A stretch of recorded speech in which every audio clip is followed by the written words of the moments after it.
Story 1. At the time I was 21, I lived in a larger small city in the Midwest. At the time I had no car or bicycle and hardly enough money for the public buses I worked at.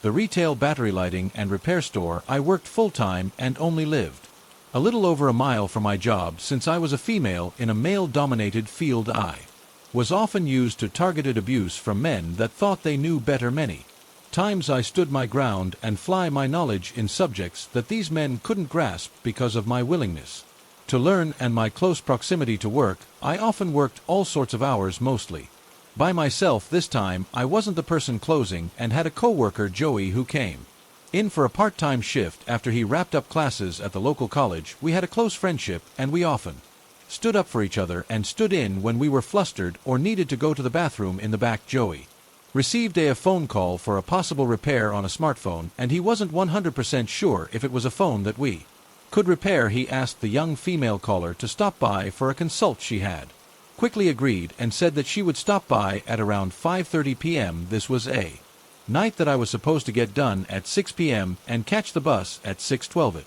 was a windy, drizzly, early fall night. I remember this because I had my bike with me and it became my anchor that night. A little before 6 p.m. this frantic, terrified, bawling 19 to 20-something-year-old woman came into our tiny shop. I was at the counter switching out aging price tags and general store maintenance.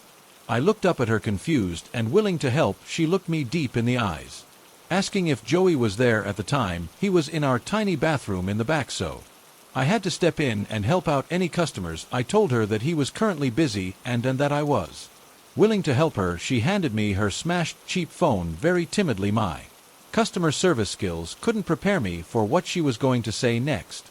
She quietly told me that her boyfriend had gotten angry and smashed her phone when she tried to call her sister that afternoon. I took the backing off of the phone and tried to research the model for any possible screen repair. No results found. I tried to hand her back the destroyed phone and she pushed it back in my hands with a pleading look.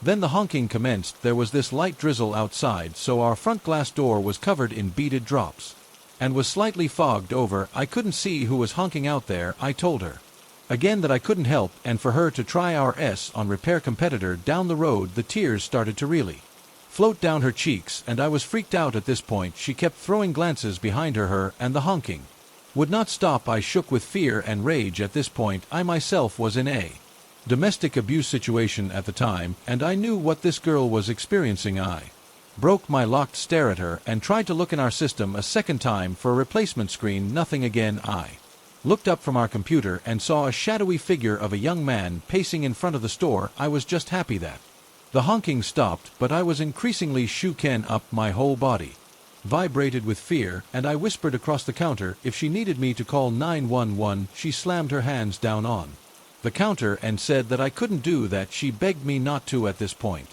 Joey came out from the back. He asked what all the honking was from. We had a lot of elderly farmers, lazy and disabled customers that would honk their horns for us to pick up heavy battery cores from their cars. He thought it was one of those situations, but with the looks on our faces, he knew something horrifying was happening. The young guy stopped pacing outside and began banging on our front door. Joey took the girl's phone from my hands and said for me to go in the back and lock the back employee only doors. I did what I was told and grabbed my bag, my bike, and my jacket. I looked at the clock in the back and it read 614. I spent 15 minutes with this girl, both of us feeling like trapped animals. Joey did bodybuilding during his free time and was a gentle, non-conforming, short but stocky Asian guy. I was a short, obese kind lady that would respond either of two ways, like a doormat or ready to stand my ground. I knew that I couldn't find a customer, and neither could Joey, not because of physical reasons. We'd lose our jobs and had no idea what to do. The young guy threw the door open and the wind kept it that way. He had this manic, hateful look about him. He was a total predator. He was slim but muscular, early to mid-20s, and was soaked by the rain. He took the broken phone off the counter and took the girl in tow. He hurled insults at us and I gave the girl a pied look. He slammed the door shut and both Joey and I stood in absolute silence. Joey snapped out of it and ran to the front door and locked it. I told Joey to call our manager from our store landline and I stood around while he did. I noticed that the guy had moved his truck to directly in front of our door. He was watching us from his truck, watching us behind the counter as we were on the phone with our manager. I had To leave to get home, the last possible bus came at 6:42 and I couldn't pass. Pedal my way home in the weather, and because of all the circumstances that had just occurred, the time was around 6:18 and I just needed to cross the busy highway and down the sidewalk by an eighth of a mile to the nearest bus stop. Joey the guy and I played the waiting game. It was 6:23 when the __ finally left our parking lot. I told Joey that I would leave at 6:25 so I could arrive at the stop safely. Joey opened the front door and I threw myself on top of my bike and pedal harder than I could ever imagine. Now mind you, our store was in an industrial shopping area at the very edge of town. We worked next to a sub shop and worked across from a strip mall with a bullseye store and a local chain grocery store with other retail stores and a bank all in that large lot. It started to downpour, and as I tried to pull out of our parking lot straddling my bicycle, I caught a glimpse of the red truck looping around the sub shop. The highway had dual lanes each way and I had to play real-life Frogger if I wanted to make it to my destination in one piece. There were a few cars that slowed down for me as I haul-ass to the other side of the road. I jumped off my bike and threw it on top of the curb. I promptly hopped back on and tried to pedal off. My front wheel was stuck in the grassy strip and my right foot had slipped off of the pedal. My shin had struck the pedal and I had to act quickly. I grabbed the frame of my bike and jogged awkwardly to the bus stop. The red truck pulled into the back parking lot, of which I just passed. The truck pulled around and went out through the entrance across from the sub shop and took the closest lane to me. He went a crawl and turned at the red light so he could circle the main parking lot of the shopping center. There were 3 ways to get into that parking lot, one to the left, one in the center, and the other far to the right next to the grocery store. I stuck to the sidewalks since it felt safer and was in front of people. The truck patrolled the parking lot, the hunter stalking its prey. I felt cold sore and cornered just like an injured animal. There were a couple of cars that pulled into the left entrance of the parking lot, causing the truck to stop from re-entering the lot again. I almost collapsed in the shitty small bus stop and I felt my phone buzz. I saw that it read Joey, so I rested my bike on my person to answer the call. Joey told me that he was watching, and even though he had an elderly couple in the store that he was helping, that he wouldn't allow the guy to hurt me. I started to cry. All of this had just gotten to me. The red truck looped around once again, and again I saw the bus pull up early at 6:39, and I couldn't be happier. I knew the driver since I used the buses to get around town errand shopping and to get to and from work. I had my stupid _ bike to worry about. I hung up the phone with Joey, putting my phone in my jacket pocket, and strapped down my bike in the rack that was in front of the bus. I struggled since I was shaking and my bike was slick from the rain. I got on the bus and turned to the open bus doors. I saw that the truck took a left at the center entrance of the lot. I could finally let my guard down. I sat at the front of the bus and my hands shook as I was trying to get the $150 for the fare. The driver said that it was okay and that I could take my time with the change. I kept my backpack on and pulled my damp phone from my pocket, dialing Joey's number, letting him know that I was fine. In under 15 minutes I made it to my apartment safe, but deeply disturbed. I took my bike in so it wouldn't draw any attention to where I lived. All of this planted the idea in me to leave my own domestic abuse situation.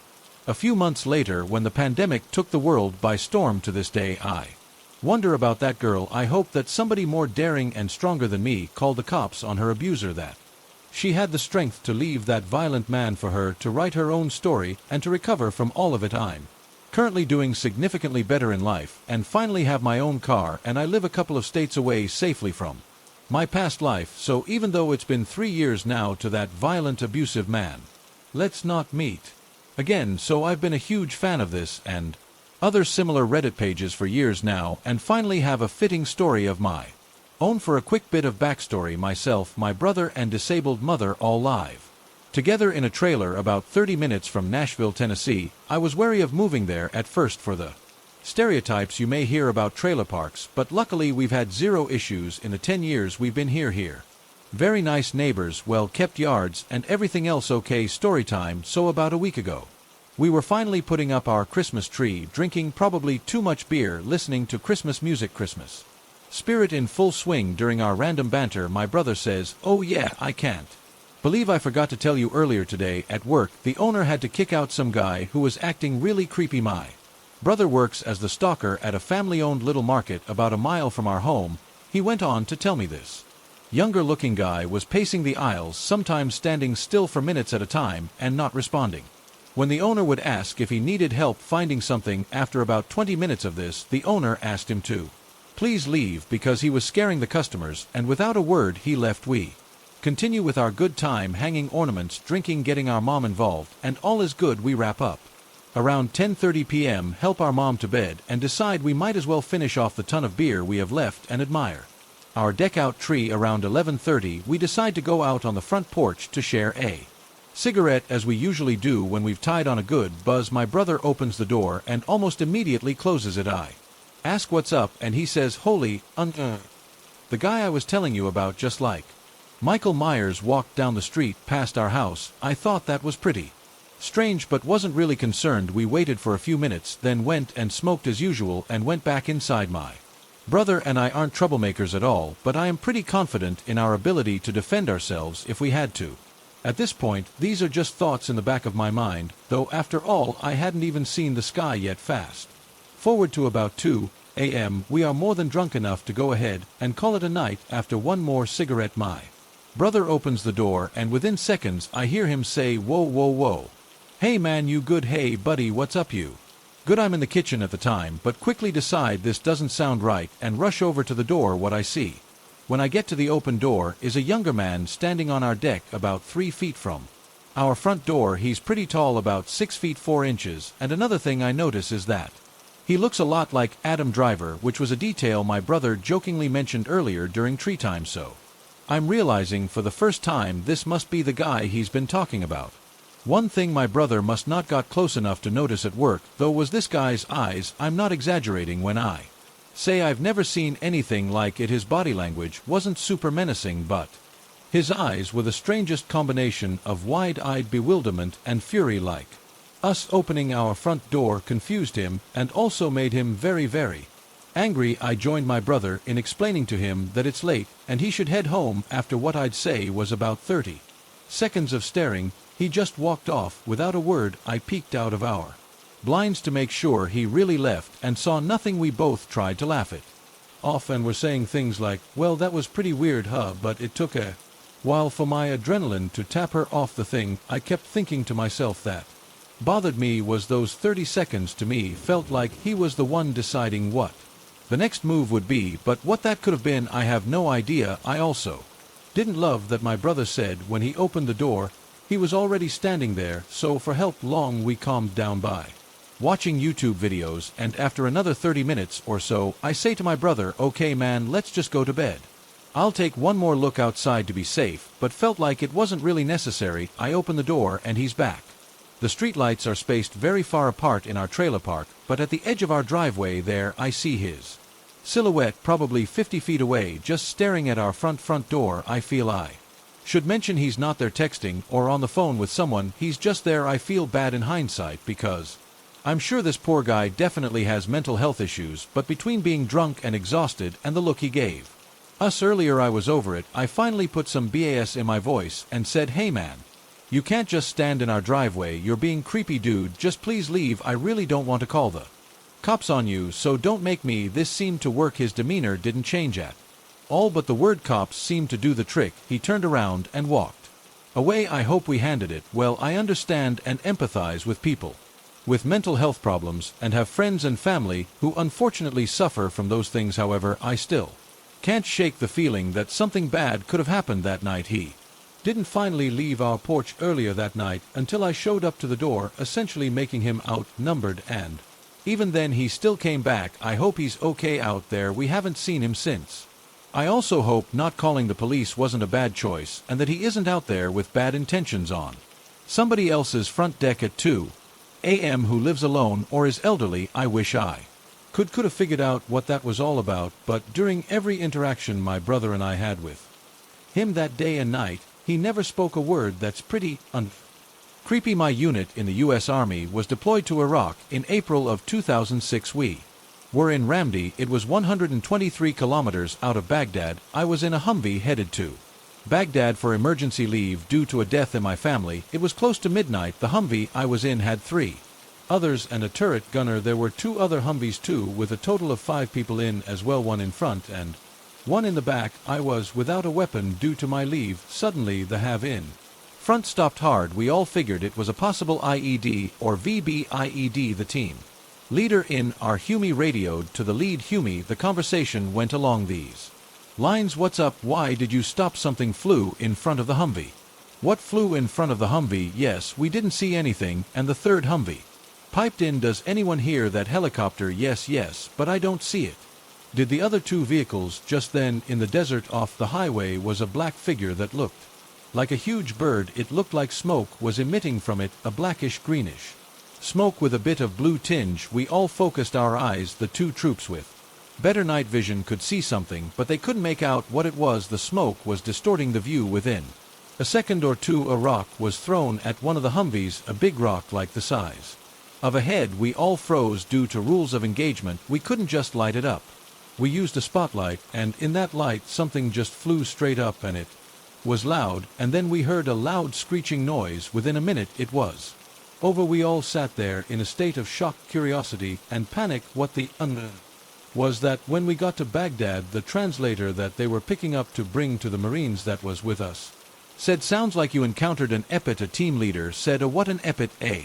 "Wing Gene," he responded. We were all a bit speechless. We chose not to disclose this winked thing to our command. Instead, we reported it as battle fatigue, now known as PTSD. If we had told them we knew, it would have been a career killer. It's been 13 years since this happened. I met my now husband in 2015, and he had also been deployed to Ramdi with my sister unit at the time, and he had gone through this particular stretch of highway on his mid-deployment leave. He recounted a similar story to me. It was enough to stop me and my tracks, considering the time we were there was very deadly, including in a station manned by soldiers that was ambushed and blown to bits. I was a medic, so death was my norm. I still can't wrap my mind around it, and now apparently the last two places I've lived in, something has followed us. A few days ago I came home from work and spent some time playing with my kids in the front yard. I live in a typical suburb with very little crime. At about 8:45 p.m. it was pretty dark, and it was time for them to go to bed, so we started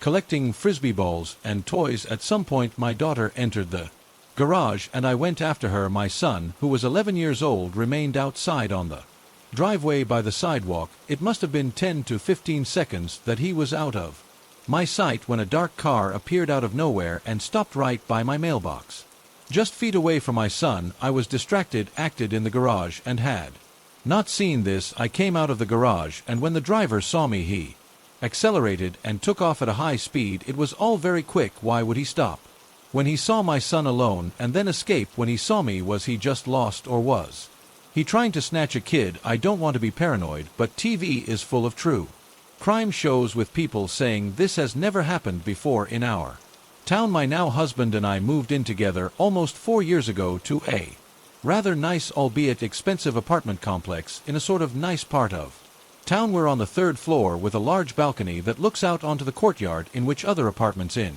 the complex are located. Basically, you can see the other balconies and living rooms of the other tenants and the open stairwells. A year went by without a hitch. My husband works at a bar, so he comes home late, while I usually make it home at around 5 p.m. It's easy to get to any apartment doorway, as the complex is large and open with no security doors except the door to the apartment. It started in August 2016. I would be home after work chilling and watching ING-TV. Almost always around 9:30 I could hear someone come up the stairs. Things would be quiet, and all of a sudden loud sharp knocks on my door. I didn't move because it was startling, but eventually I went to go look at the peephole. There stood 3 people, all with black hoodies on, all seemingly staring at the people like they could see me. I did not answer the door, and after a while they left. A few weeks later it's the same time, but this incident: footsteps and then loud hard bangs on the door that sent my cat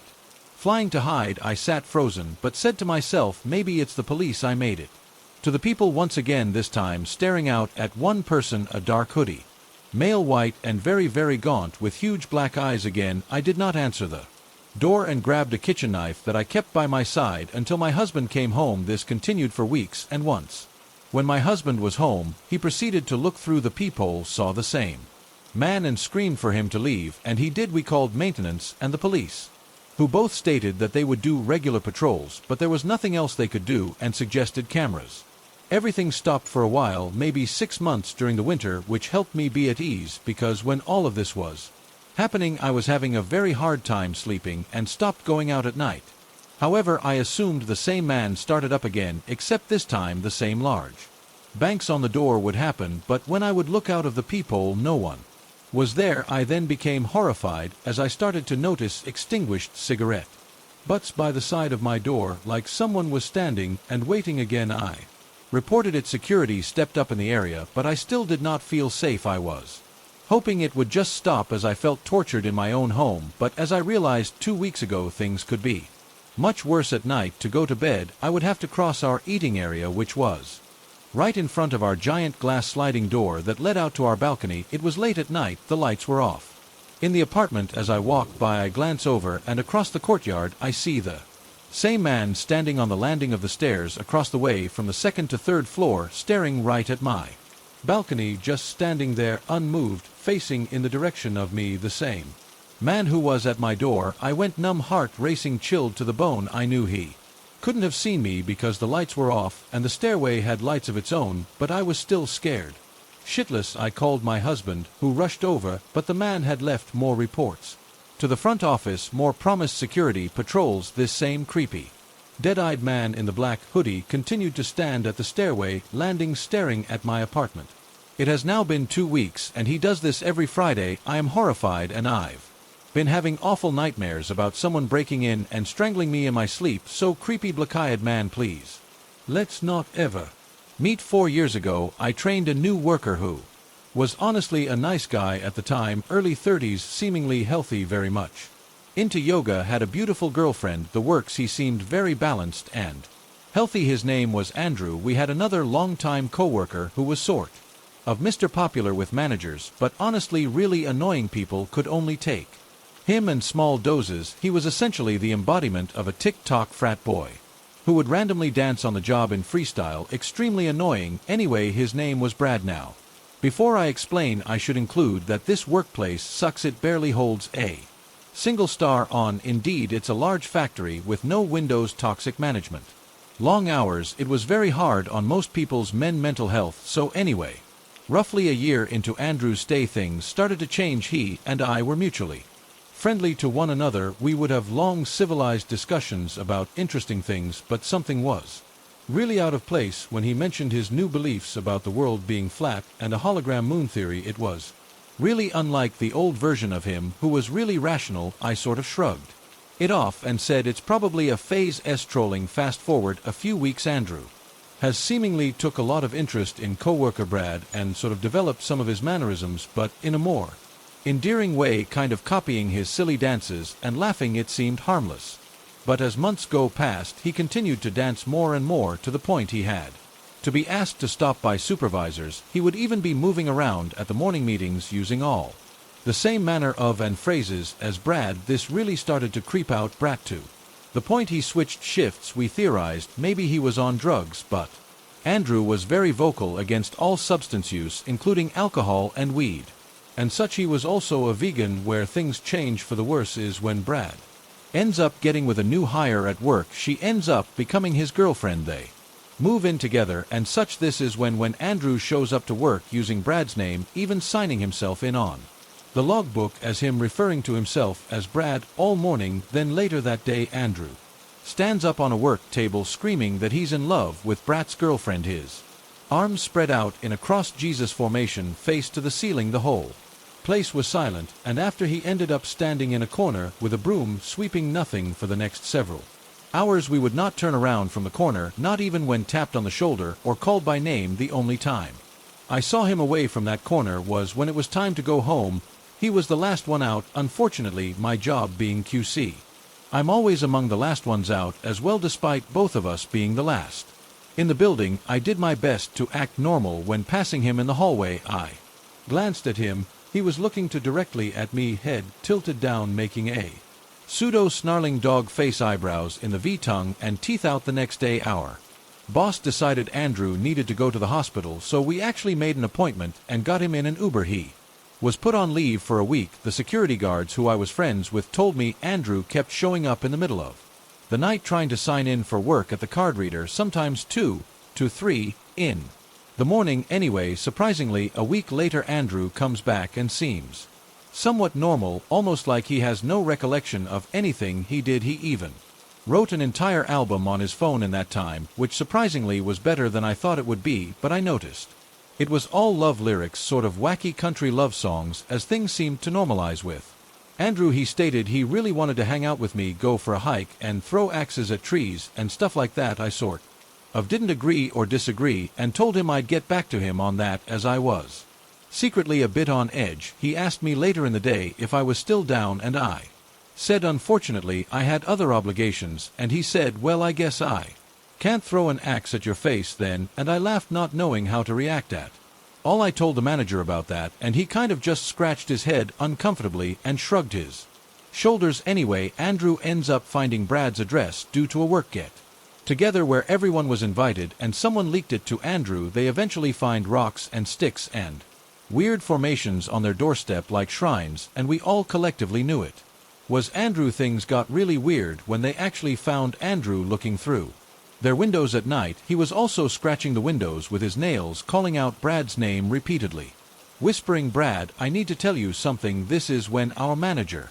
finally decided to take action and fire Andrew. 4 years later, Andrew still stalks Brad's now ex-girlfriend, who had to get a restraining order against him. He Anu makes new Facebook accounts and adds all 200+ workers who used to work there.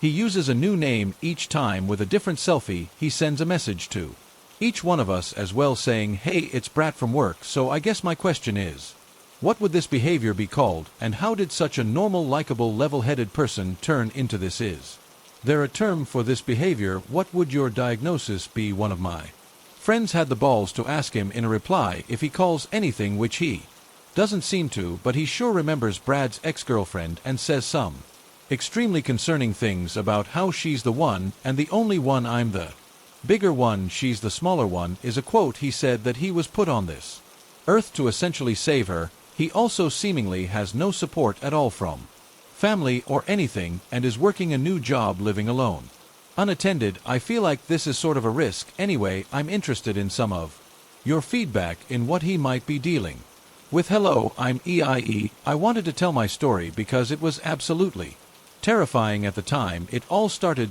the morning of February 14th, 2018. I was in middle school, and the campus was buzzing with life. Guys were running around with gifts for their girlfriends. Girlfriends gave gifts to their boyfriends. Friends exchanged candies. All in all, everything seemed normal. I wasn't popular per se, but I knew everyone and everyone knew me. But I prefer to hang around with a small group of close friends. Being around too many people made me anxious. During lunch, I was hanging around my usual group of friends, which consisted of 2 girls, Alex and Mia, and 3 guys, Nico, Adrian, and Elijah. Valentine's Day of all days made me even more anxious because a lot of people would join our group. Because of my friend Adrian, he attracted a lot of girls, and my friend Mia was such a sweetheart, and a lot of guys wanted to date her. I began to feel overwhelmed, so I slipped out of my group and headed to a secret hiding place, which was just a bench that was way out in the field, sort of hidden by some trees. No one really went there, so it was a good place to catch my breath. As I was reading my book, I hear someone getting closer. I look up and see this guy, Emmanuel. When I saw Emmanuel, I instantly started to freak out because he always seemed to have this sort of infatuation with me. Every day he would force himself on me, randomly hugging me, trying to kiss me, telling me he liked me, and believe it or not, I would often see him around my neighborhood. I decided to play it cool and continued reading when he suddenly just grabs my book out of my hands. "Hey, what the hell, man?" I yelled, and he simply responded with, "Sorry, I just wanted your attention." I was still angry, but I tried to calm myself down. "What do you want?" I said. "I really like you, and I want you to be my girlfriend. I swear I'll treat you like a queen." After he said that, he handed me a box of chocolates and a cute stuffed bear. I thought it was a nice gesture, but I really felt uncomfortable whenever he was around, so I told him that even though it was sweet of him, I was already in a relationship, which obviously wasn't true. When the words left my mouth, he turned from being nice and calm to angry. He yelled at me, saying, "How dare I date someone that wasn't him?" I tried to get Up to leave, but he tightly grabbed my arm and forcefully kissed me. I tried pushing him off, but he was stronger than me, so I yelled for help at the top of my lungs, and he quickly covered my mouth, so I bit his hand and kicked him in the balls. While he was shocked, I broke free and ran to my friend group. He yelled behind me, saying how he would assault me and then kill me. Obviously, the duty guards heard this and immediately took action, but I just wanted to get to the safety of my group, so I kept running until I bumped into Adrian. I hugged him and cried my eyes out. He comforted me until I was ready to talk. I told him everything, and then I was suddenly called into the principal's office. They wanted to know everything that had happened, and the police were called. It was a long day, and I just wanted to go home. After I told them what happened, I was allowed to leave for home early. I later found out that in his house there was a shrine built for me, with pictures of me doing various things, walking with my dog, eating in my living room with my family, even of me changing. It was horrible and traumatizing. This story isn't one of mine, but it was told to me by my parents. My parents, one of my sisters, and I all own houses within a mile of each other in a very ritzy aided community in Orange County, California. It's called Coto Diata. We always visit each other, especially when we have a problem or need help with something. I grew up in this community, and violent crime is something that's virtually non-existent, if it does exist. It typically is domestic violence within a household. I'm now 32 and my parents are in their mid-60s. While growing up, my parents made sure every door and window was locked.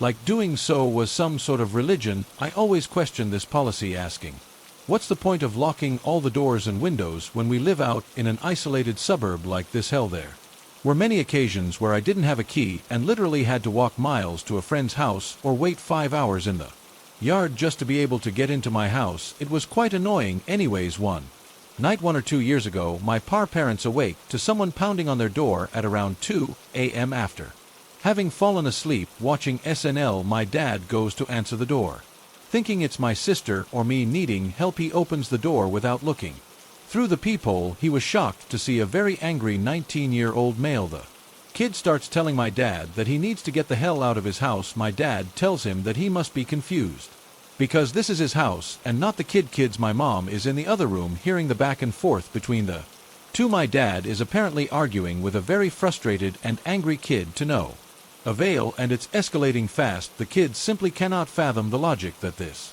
house isn't his, and my dad has no way to convince him otherwise. Now let me interrupt and describe my dad here. He's been an engineer his whole life. He may look old and nerdy, but he's always fixing cars, houses, electrical issues, building furniture, doing the yard work and such. He's actually still much stronger than me, as evident whenever we work on cars together. So after about 5 minutes of circular logic, the kid, in a fit of rage, decides to barge his way into the house, and my dad gets into a scuffle with him. My dad is punching, pushing and kicking the kid and taking many blows himself. Finally, he was able to push the kid outside and close and lock the door. This is when the kid goes nuts. He decides to go around the entire house, pounding and banging on every door and window. My parents are scared shitless and are terrified that he's going to break through a window or bust down a door because he's pounding so hard. This is the time my parents decide to pick up the phone and call the cops. While waiting for the cops to get there, my parents are completely defenseless, having no gun or weapon to protect themselves. If this kid is able to break in, my mom is terrified because they could never tell where he was going to start banging and kicking next. She described how she was amazed the windows weren't breaking because the kid was hitting them with extreme force. The cops finally get there. They find the kid in the backyard banging on one of the back doors, and they have to taste the kid to get him to stop and put him in restraints. After a while, they were able to figure out what happened. The kid was extremely high on bath salts. The kid's older brother was supposed to be house-sitting for the neighbor next door, but the older brother decided to pawn it off on his 19-year-old brother, who proceeded to throw a party at the house that was supposed to be watched. At some point, he left the house and was so high on bath salts he got confused on what house he was supposed to be house-sitting. My dad was bleeding in several places and was pretty bruised elsewhere. The cops asked if he wanted to press felony charges, but my parents said they were afraid to ruin the kid's life over an incident related to drugs. I thought they were being a bit too nice in the situation, but I guess it's their choice. My family doesn't talk very much about their emotions. Apparently, the realization that you cannot guarantee The safety of your home, even with religiously locked doors and windows in a gated community, was quite upsetting to them. The psychological after effects of this ordeal are pretty apparent as they're coming out in other ways. For example, my parents installed a very expensive high-tech security system within a week or two of the event, and I could tell they were rattled by this event for a while, but they just didn't want to admit the fact that the situation could have been a lot worse had my dad been traveling for work or not able to overtake the high kid. Oh yeah, another interesting fact of this story is that the kid who attacked my parents and his brother live with their parents directly behind me, about a mile away from my parents' house and the house they were supposed to be sitting. Hey everyone, this took place in the summer of 2022, and I just never thought of writing down the story because I was so stunned that it happened to me. So every summer in my city, my friends and I like to make small campfires and chill secluded areas because we don't want to drive an hour to an actual campsite and pay any campsite fees to do so. These also happen pretty spontaneously, so it's a nice last-minute hanong to do. There's this one spot near my house that's located by a river that's really nice because no one usually goes there. The only thing to be worried about though are bears, because living in the Pacific Northwest is challenging like that, and my house specifically is located right next to mountains and forests. So one particular night at 11 o'clock p.m. I decide to go ahead of my friends and meet them at the spot and set things up early because I want us to be chilling once they all get there. The spot I get to has a 2-minute paved walkway I have to go through, and then I have to take a small trail ramping down the right side of the bridge that crosses over the river. Along this paved walkway are 2 lamps located at halfway and another at the start of the bridge. The ramp down to the campfire spot, I park my car at the beginning of the trail on the street and bring my campfire stuff like flashlight, lighter, small firewood, small shovel to dig out the pit, and whatever else I get to the spot. And it's a small sandy beach kind of embankment on the side of the river with a small waiting area for toddlers with their families during hot summers. So I set up the chair and I get to digging the pit with only my flashlight illuminating where I'm digging. I'm also just shoveling the sand right next to me, nowhere near the water, but all of a sudden I hear a loud splash, a splash so loud that it can only come from something equally large like a 2-inch-sized rock. I'm confused because I swear I'm not throwing my sand into the water, even though I'm only a few feet away. I shine my flashlight at the water and I don't see anything. I kind of brush it off thinking I'm just hearing things, but as I keep shoveling a bit more I hear another loud splash. At this point I'm thinking something is falling from above, because logically something must be falling into the water. I point the flashlight above where some trees are above the river, and I don't see anything big enough to make the splash. So as I keep digging with my heart rate kind of going at this point, I hear a rustling past the arch of where the bridge goes over the river. I quickly grab my light and shine it towards where I heard the rustling. I call out, "Hello," no response in my head. If it was a bear, I should be getting out of there immediately, but there was no bear or signs of anything for that matter. So I tell myself I'm just hearing things now because I've seen horror movies before, and now my mind is playing tricks on me. But I hear the noise again, and it clearly sounds like leaves being rustled. So I shine my flashlight over to the area again, and as I focus my eyes towards the illuminated area, I see the naked back of a man hunched over. I was kind of frozen in anxiety and stress because, honestly, of all the things I was to see, I didn't think I'd see the naked back of a man. From the quick analysis my brain could muster up, he looked to be mid-40s, shaved, not bald, and mediumish build, like a mix between chubby and built. As I had my flashlight staying on his back, he started to stand up, and the first thing I noticed was that he wasn't wearing any pants either. My next reflex was to start packing up all my stuff and get the hell out of there, because now I'm piecing in my head that he must have been throwing things into the water to scare or sh me away. So after using my reflexive deductive skills, I proceeded to speed walk out of there with all of my stuff. I'm carrying all of my things with me and briskly walk up to the small ramp, and I'm on the paved path now out of the forest. I can feel my heart beating in my chest, and I'm frequently looking back to make sure I'm not being followed. I'm in my Crocs, mind you, so I'm hoping that if I have to book it out of there, I'd not regret being in sport mode from the get-go. I make it to the halfway point, and a sense of relief starts setting in, knowing I made it safely out of this very scary situation. But as I check behind me for the final time, I see something slowly creeping over the ramp. Is the naked man crawling on all fours as if he was a primate walking his head was positioned towards me, looking at me as he made his way to the middle of the paved walkway. He slowly gets up from his stance and starts standing on his feet and positions his body to face me. After setting himself into his new position, the man starts running towards me. I book it. I run as hard as I can down the path. My flashlight jumped out of my pocket and I lost it, but I didn't care because a whole naked-ass man was chasing me at 11 at night in a secluded forest. I looked back for a split second, and the man was still running towards me, still completely naked. He could have my flashlight for all I care. I wanted to make it out of this situation alive. I finally make it out of the forest, and I run to my car, which is only 30 feet away from the end of the forest. I desperately get into my car, and like a classic horror movie, I fumble with trying to get my key fob to unlock my car. I actually drop my keys and quickly think to myself, I'm actually dead, but I brush the thought off and pick them back up. I get my fob, properly unlock the doors, and throw my things into my back seat before getting into my car. This felt like an eternity, but in hindsight it most likely took 6 seconds altogether as I try to guide my key into the ignition. I'm fixated on the end of the paved path that I was just at a few seconds ago, waiting to see if the naked man was still coming. I feel my key go into the ignition and I switch my sights onto the road in front of me. I zoom out of the area as fast as possible as I drive away, and I'm a good 30 seconds from the location of the horror that just took place. I get a call on my phone. It was my friends calling me to ask me if I made it to the spot yet.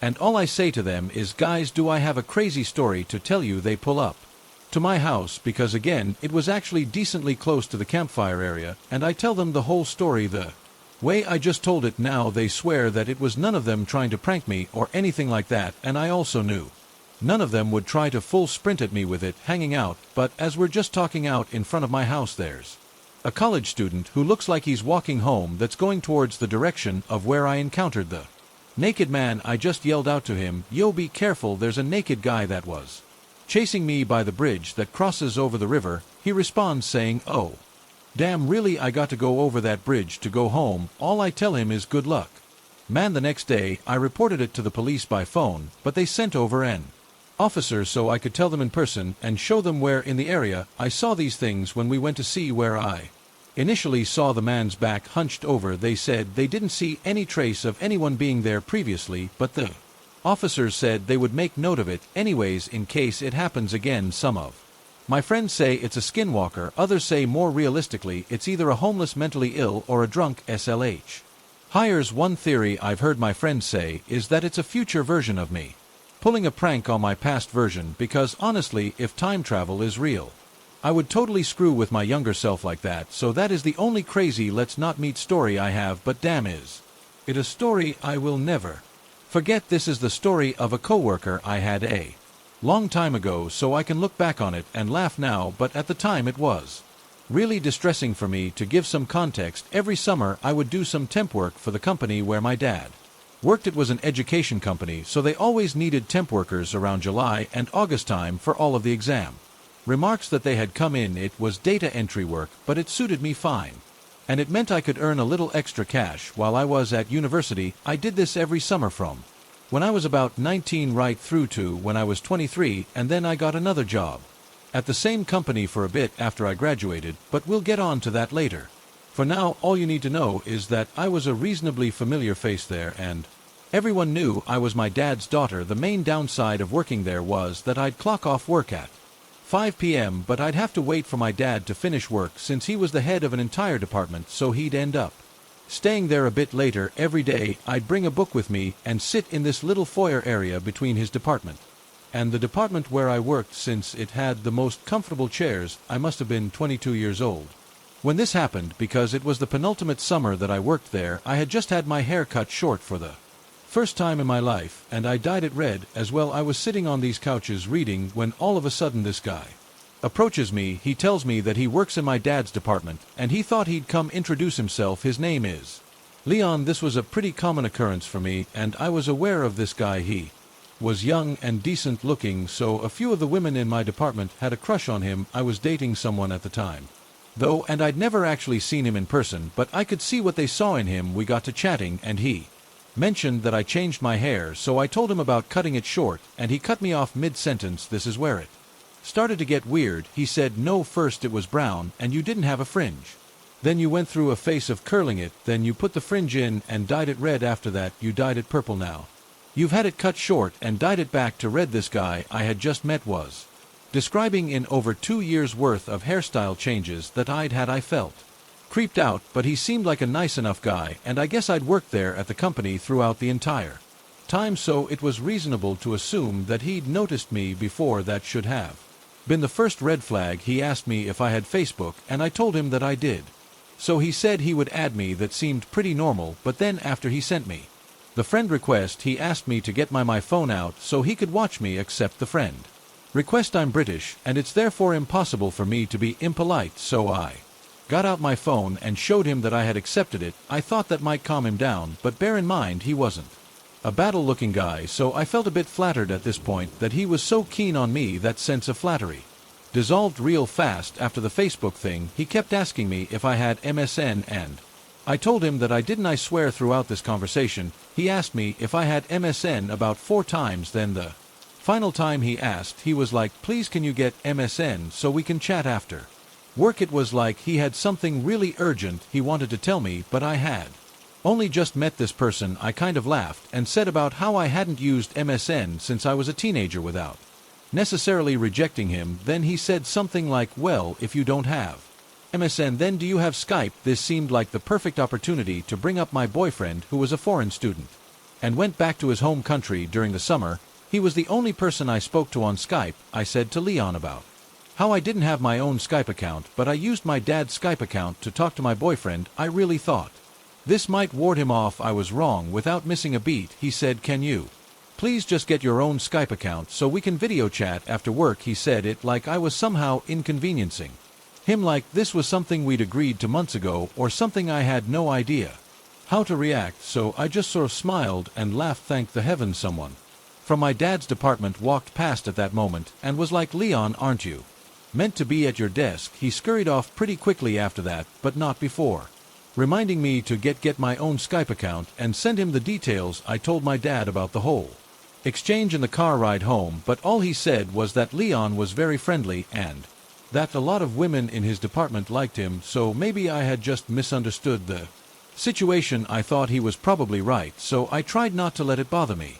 Later that evening, however, I was on my computer doing university work when a message popped up on my Facebook and was Leon. All the message said was, we like the same movies. I don't know what it was, but something about this message freaked me out so much I decided not to respond and logged off of Facebook, hoping that he wouldn't notice I'd been online. The next day after work, I was set in my usual spot when Leon comes over to me. His face was like thunder. At first I thought he was just having a bad day and was walking through the hallway, but my heart dropped when I realized he was walking directly towards me. Why didn't you respond to my Facebook message? I was stunned. How was I supposed to respond to that? Who says stuff like that in real life? Lucky for me, I didn't have an opportunity to respond because he started off on this tirade. I'm not even kidding. He started listing all of the movies we had in common that he'd seen on my Facebook profile: Batman, The Dark Knight, Watchmen, Scott Pilgrim versus the World Fight Club. I just sat there watching him reel off all these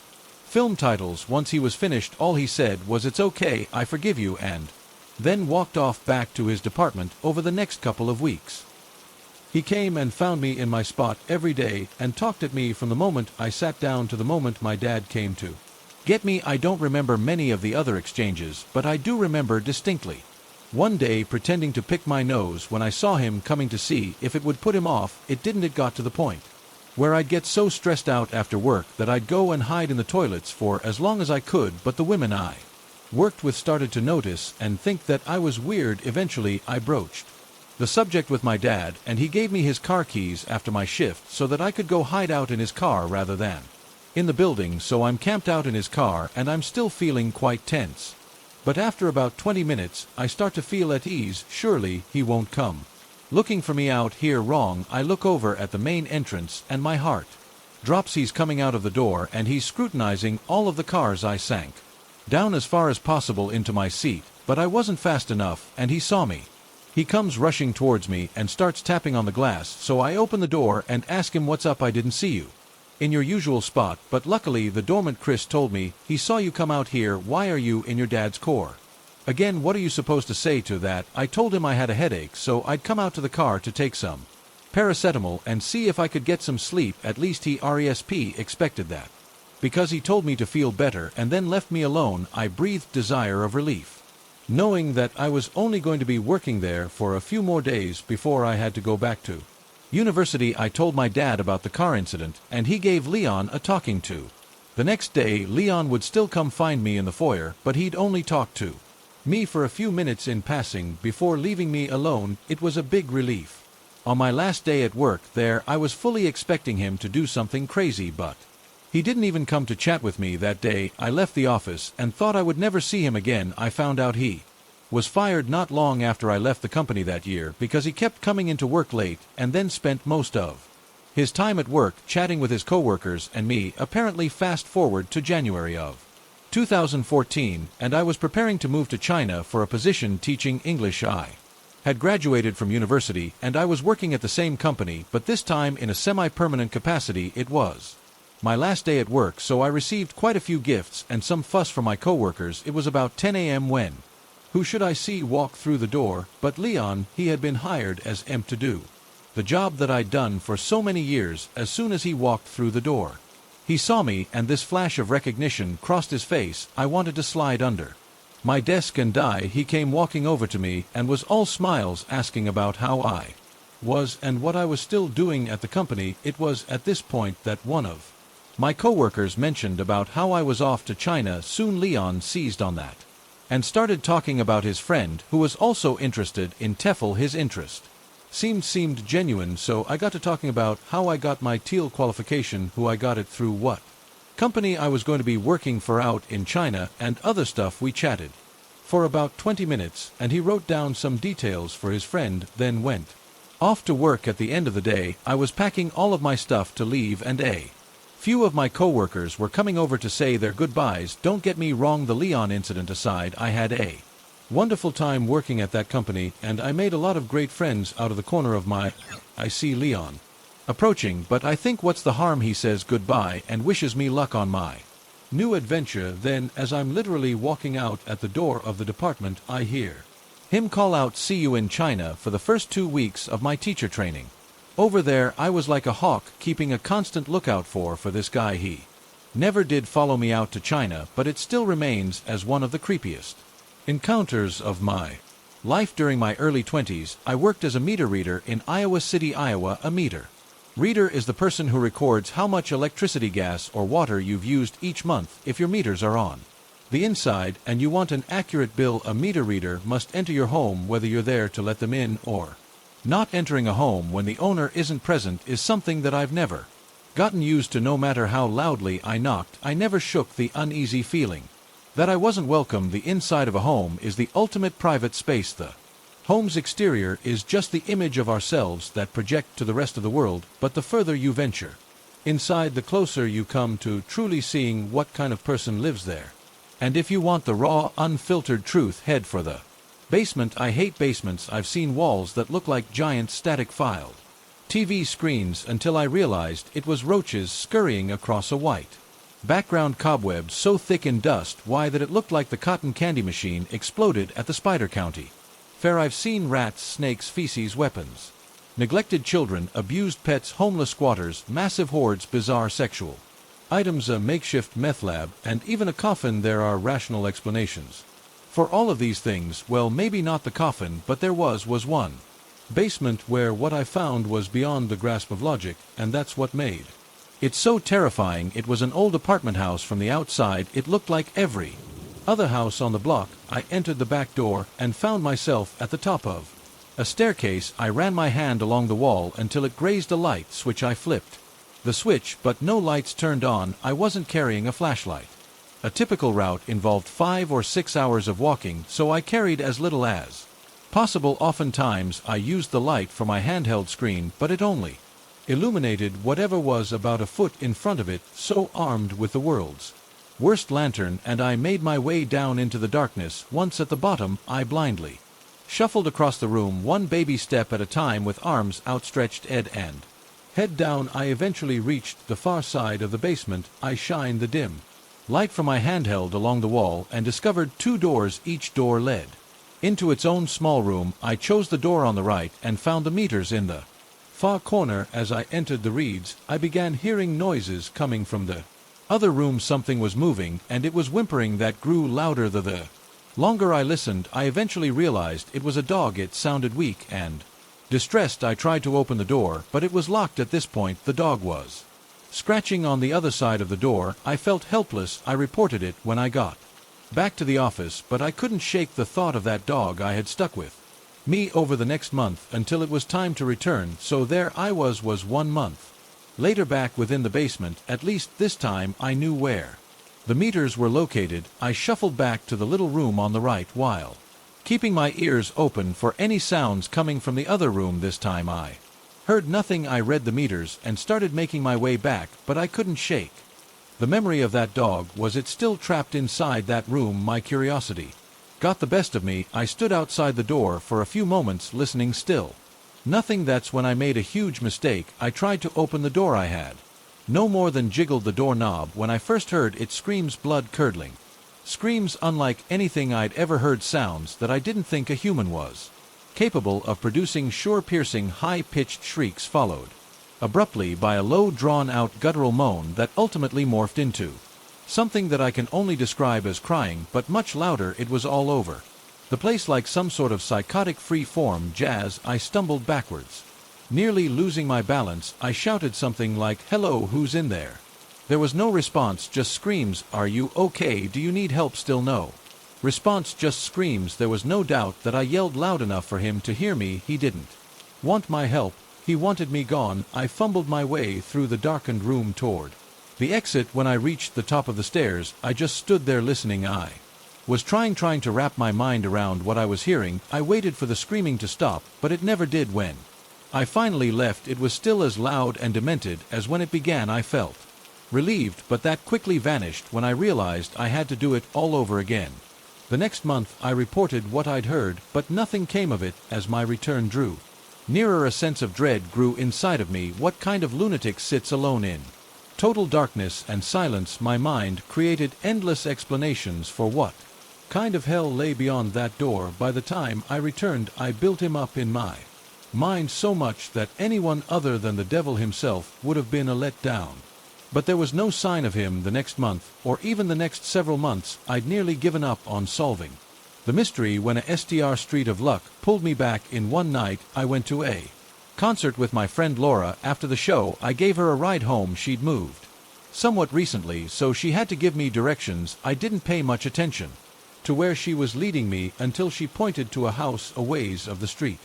I couldn't believe it. She'd moved into the house with a mysterious room in the basement. This sounds weird, but have you noticed anything odd about the basement? At this, I began to ask, but before I could finish my sentence, she blurted out, "The crazy guy lives down there." Finally, I had confirmation. She went on to tell me that even though her apartment was in the attic, she often heard him yelling late at night. But that wasn't all. She'd actually met him one day while walking to her car. She saw him standing in the lawn. He stood perfectly still with no expression on his face. He was directly in her path, so she cautiously made her way around him. She noticed he was staring at her, so she offered a friendly hi. As she passed, he had no reaction except for one unsettling exception. He stuck out his tongue, then quickly sucked it back into his mouth and resumed acting like a statue. Thoroughly creeped out, she got into her car and drove away. 2 or 3 months later, I finally met him.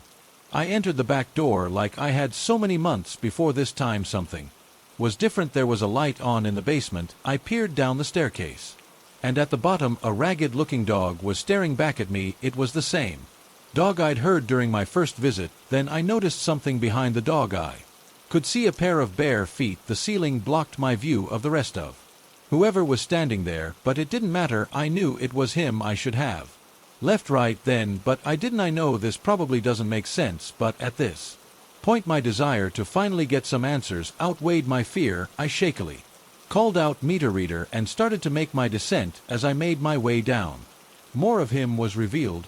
He looked to be middle-aged. His head was shaved and his eyes were wild. He was wearing pants, but no shirt. What I remembered most was how Lean and sinewy his body looked, it had the look of a body that was never at rest. I explained who I was and what I was doing there. To my surprise, not only did he talk to me, but he actually sounded somewhat normal. The volume and pitch of his voice was odd, but he said the same sorts of things that people typically said to meter readers. I even started to doubt whether or not he was the same man I'd heard screaming, but his behavior slowly removed all doubt. As I read the meters, he rapidly paced back and forth. He was constantly wringing his hands together and cocking his head from side to side.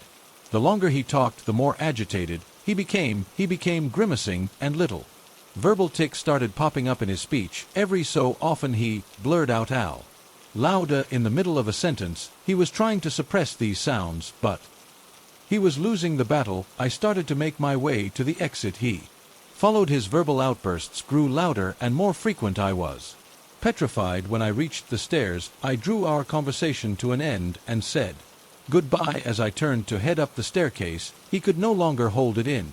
Screams, of very same unforgettable screams I'd heard coming from the locked room. I ran up the stairs as fast as my legs would carry me, flung the door open, and rushed back into daylight. A month or two later, I had a couple of friends, including Laura, over at my place. I was excited to tell her about my encounter, but as I was relaying what happened, I could tell that something else was on her mind. When I finished telling my story, she told me something she'd seen a couple of weeks earlier. One day she noticed lights flashing outside her window. She looked outside just in time to see police officers placing the man from the basement in the back seat of a squad car.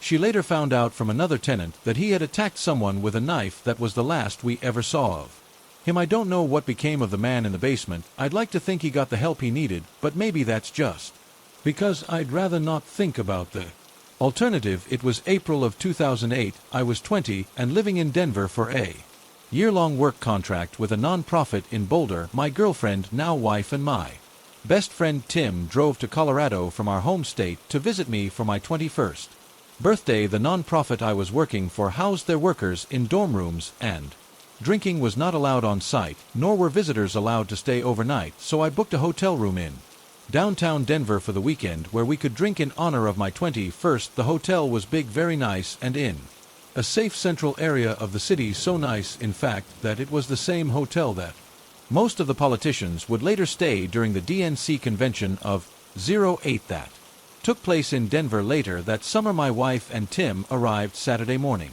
and we all met up at the hotel. The day was fantastic. We drank across the city most of the day. By about 1 a.m. we got back to the hotel. The room was typical with 2 queen beds. Bed number 1 was close to a big window looking out across the city. Bed number 2 was pushed against the wall with a door that opened to the bathroom. You couldn't see the door/entryway to our room unless you were at the foot of bed number 1.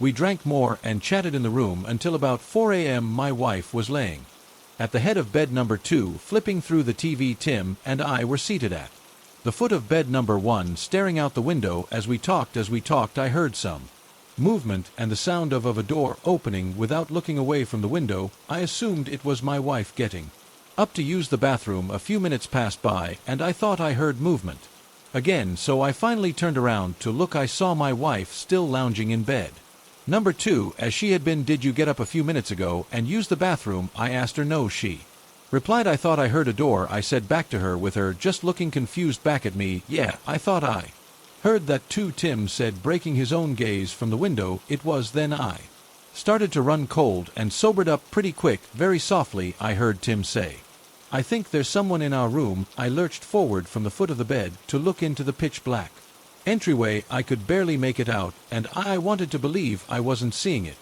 But there was a man dressed in all black with a black baseball cap pressed into the 90 degrees corner of the entryway where the room door and wall met. Absolute silence fell on the room, and it felt like hours passed by as I started to panic in my mind like no way I ever have in my entire life. We all knew we weren't alone and hadn't been for a while, and he knew we spotted him.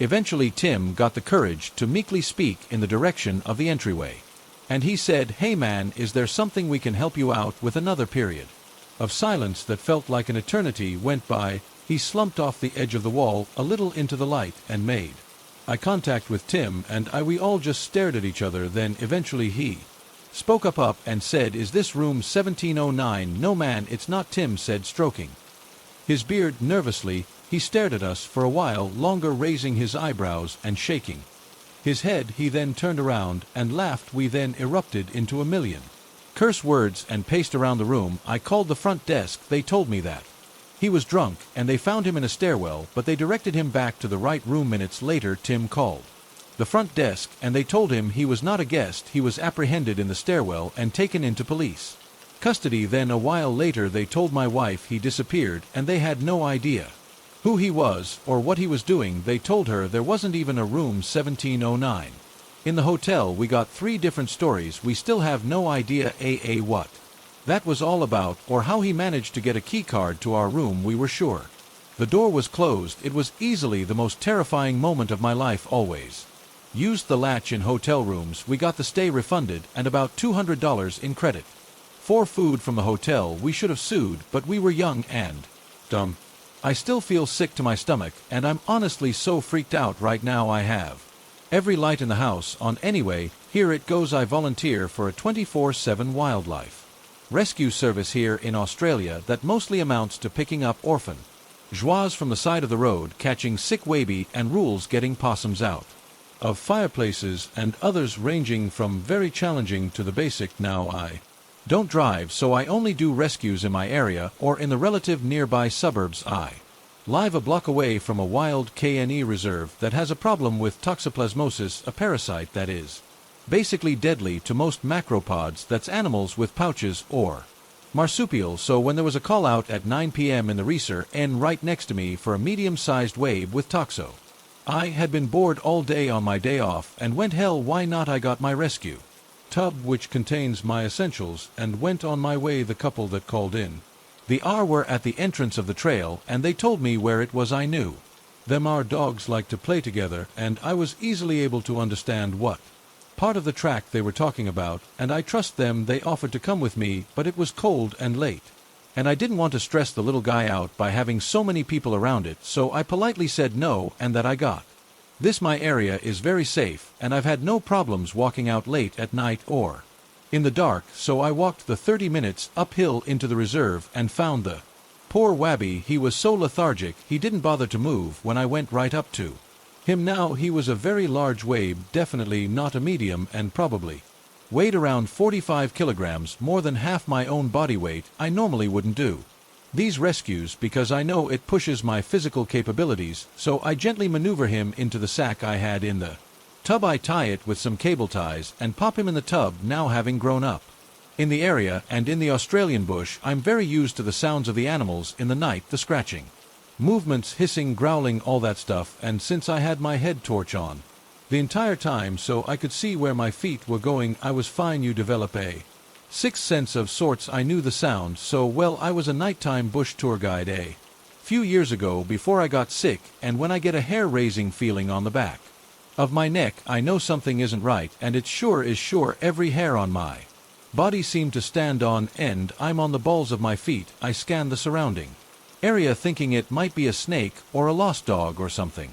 Nothing. Confused, but still trusting my gut, I slowly start to travel back down the trail. The wave is too heavy. I have to stop every few meters and put it down to stop the tub from cutting my hands. Then there was a large sea crack and movement to my rear left. I spin around and start internally freaking out. That was no animal sound. I knew it had to be a person. It was way too big, and there was sudden silence, like whatever it made the noise it stopped or was stalking. I decided to just I pulled on my gloves, hoisted the wabby over my back, turned off my light, and started booking it down the trail, sticking to the right side just along the edge of the trees, leaving my tub behind. I doubt anyone would take it, and honestly I was freaking out so much I couldn't give a __.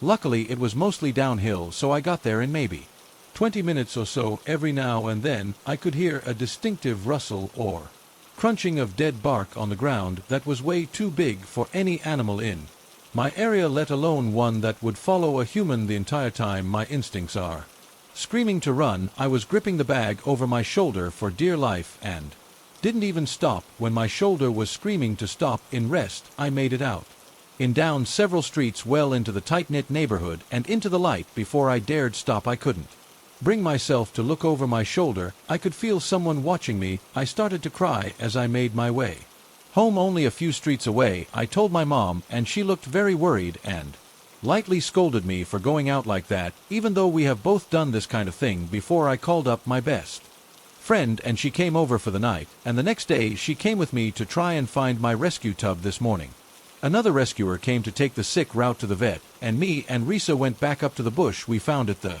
heavy-duty bay plastic tub had been smashed up like someone kept jumping on it. It was half intact. There were butts of what I could only assume were rolled cigarettes and a needle. I just silently picked up my broken tub and threw it away. When I got home, I don't think I'll be going out at night for a long while. Hi, my name is Anna, and a few days ago something happened that makes me sick. We moved to an East Coast town about a year ago to be closer to family, so close in fact that my aunt, her wife, and my cousins are only a 10-minute walk from my house. Granted, we are very spaced out and borderline rural. Despite living about 15 minutes from the outskirts of a big city, I was walking my two little ducks and back home from my aunt's house. My mom hates it when I'm alone the majority of the day, so I spend time at their house, and I was genuinely enjoying my time. It was cold but quiet and oddly beautiful. I got home, fed my pups and two birds, and FaceTimed a friend. I was talking with them and doing chores, and was admittedly being loud and giggly when taking out the trash to the side of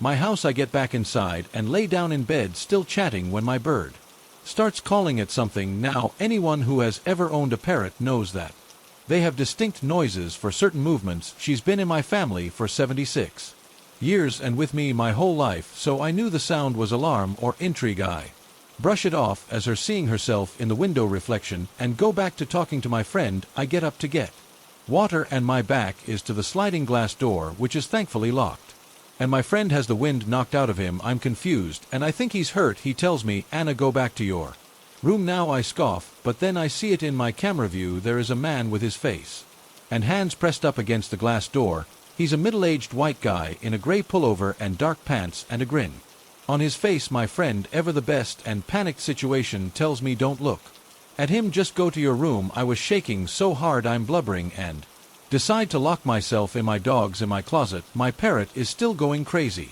English isn't my first language, and it's bad when I'm in a panicked state, so I revert back to my native language, which my friend doesn't know. Luckily, my friend knows how to take charge, and he tells me he'll be over in 10 minutes, and he calls the police. I'm thinking I can run to my mom's room and find a gun, so if the guy does come into the house, I can blow a quarter-sized hole in his chest. I'm debating getting up when I hear tapping on my window. It's slow and intentionally creepy. My dog starts barking. I'm ready to accept my death. I'm a teenage girl home alone, and I'm about to die. Wait, my aunt should be leaving for work. I shoot her a quick text. The tapping stopped, and I think it's over when I realized something that makes my heart drop. I left the front door unlocked when I took out the trash. This keeps getting worse, and I beg my friend to hurry. The tapping thankfully returns to my window, and I can only close my eyes and hope that someone gets here fast. It feels like an eternity crying to another teen who's breaking multiple traffic laws. Never before have I been grateful to hear another man's voice yelling outside of my house at 1 a.m. It was my God-sent neighbor. Apparently his pregnant wife was having bad nausea and went out on the deck, and where it's situated you can see my whole backyard. She got a bad feeling after seeing the unfamiliar man approached my door and woke her husband to check it out. I thank God every day for her. I think she saved my life. I led my neighbors into my house, and my aunt arrives about 4 minutes later packing major heat. My friend not long after her. I go from home alone to an impromptu house party of concerned people. The police arrived like 10 minutes later. Like they didn't just take 30 minutes to arrive to the scene. On a brighter side, my bird wasn't too alerted by this encounter and went back to eating not 5 minutes later, and my dogs were just happy to see people. My friend has been staying the nights with me since I'm finding it hard to be home alone despite the fact that an arrest was made. I'm so thankful that my neighbor had such good instincts and that my aunt and friend were so quick on their feet, because this could have been a lot worse. I'm a girl living in Northern Europe. I won't go into too much detail where this happened because I don't want people to recognize me from this story. This story takes place in October when I had a part-time job in this research center. This was in a bigger city, not like in the middle of nowhere, but it was a 30-minute bus ride from where I lived at. The time, keep in mind that the workplace was in an industrial real estate, so the only people that really spent time in the area were the workers from these companies. I worked all 3 shifts. Mornings, evenings, and nights, but I did mostly night shifts because none of my co-workers really wanted them, and I am a night owl anyway, so that 10 p.m. to 6 o'clock a.m. shift worked well for me. This happened on one of these night shifts. It was a Thursday night, and I was one of the 3 workers there that night. We did not work together, we all were in our own departments doing different kinds of work, also far from each other in the building. I worked at a cam lab doing water analysis, so it was not any kind of customer service job. We were basically all alone, and it usually got really quiet and rather peaceful. We had no security guards, but it was quite impossible to enter the building without an identification card. All doors were locked, and everyone that worked there had these cards where you hold it in the sensor on the door, and it opens. You also got to use the card when leaving the building. These locked doors were not only on the outside but also inside the building, so if someone somehow managed to get through the first door without the cord, they could not get any further into the building to the labs. For example, the door locks again immediately after you get in or out, considering that we never really had to worry about someone uninvited getting in, even during the night time. This particular night, I took a bus and headed to work. I greeted my co-workers that were leaving as their shifts had just ended and met the other night shifters in the women's dressing room. All normal. I was in a good mood, and so were my 2 co-workers. When our shift started, we parted our ways and went to different labs. I was 3 hours into my shift at 1 a.m. when I decided to take my 20-minute break. My other 2 co-workers had their breaks earlier than mine, so I was alone. Our break room was this lounge where there were a couple of long tables, chairs, a mini kitchen, and a bathroom. I'm not going to lie, this big hall with old flickering ceiling lights was not my favorite place to be alone at 1 a.m. when the whole building is almost empty and it's pitch black outside. There were big windows in the lounge, but I could not see anything out of them, just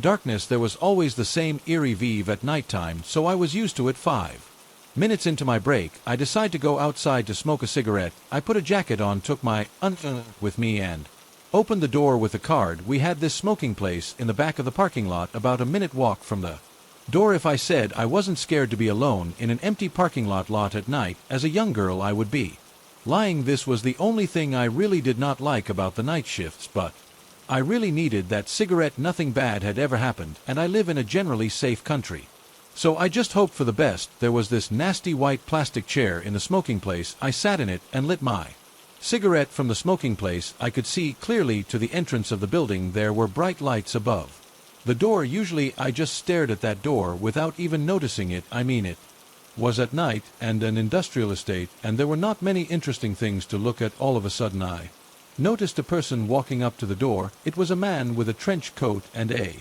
top hat, holding a briefcase. I had never seen this man before in my work or anywhere near this place. This man stood still in front of the door, not moving at all, facing the door, even though nothing seemingly bad happened yet. Just a weird man standing by the door. I cannot even explain in words how scared I was. I had to somehow get past this man to get back inside.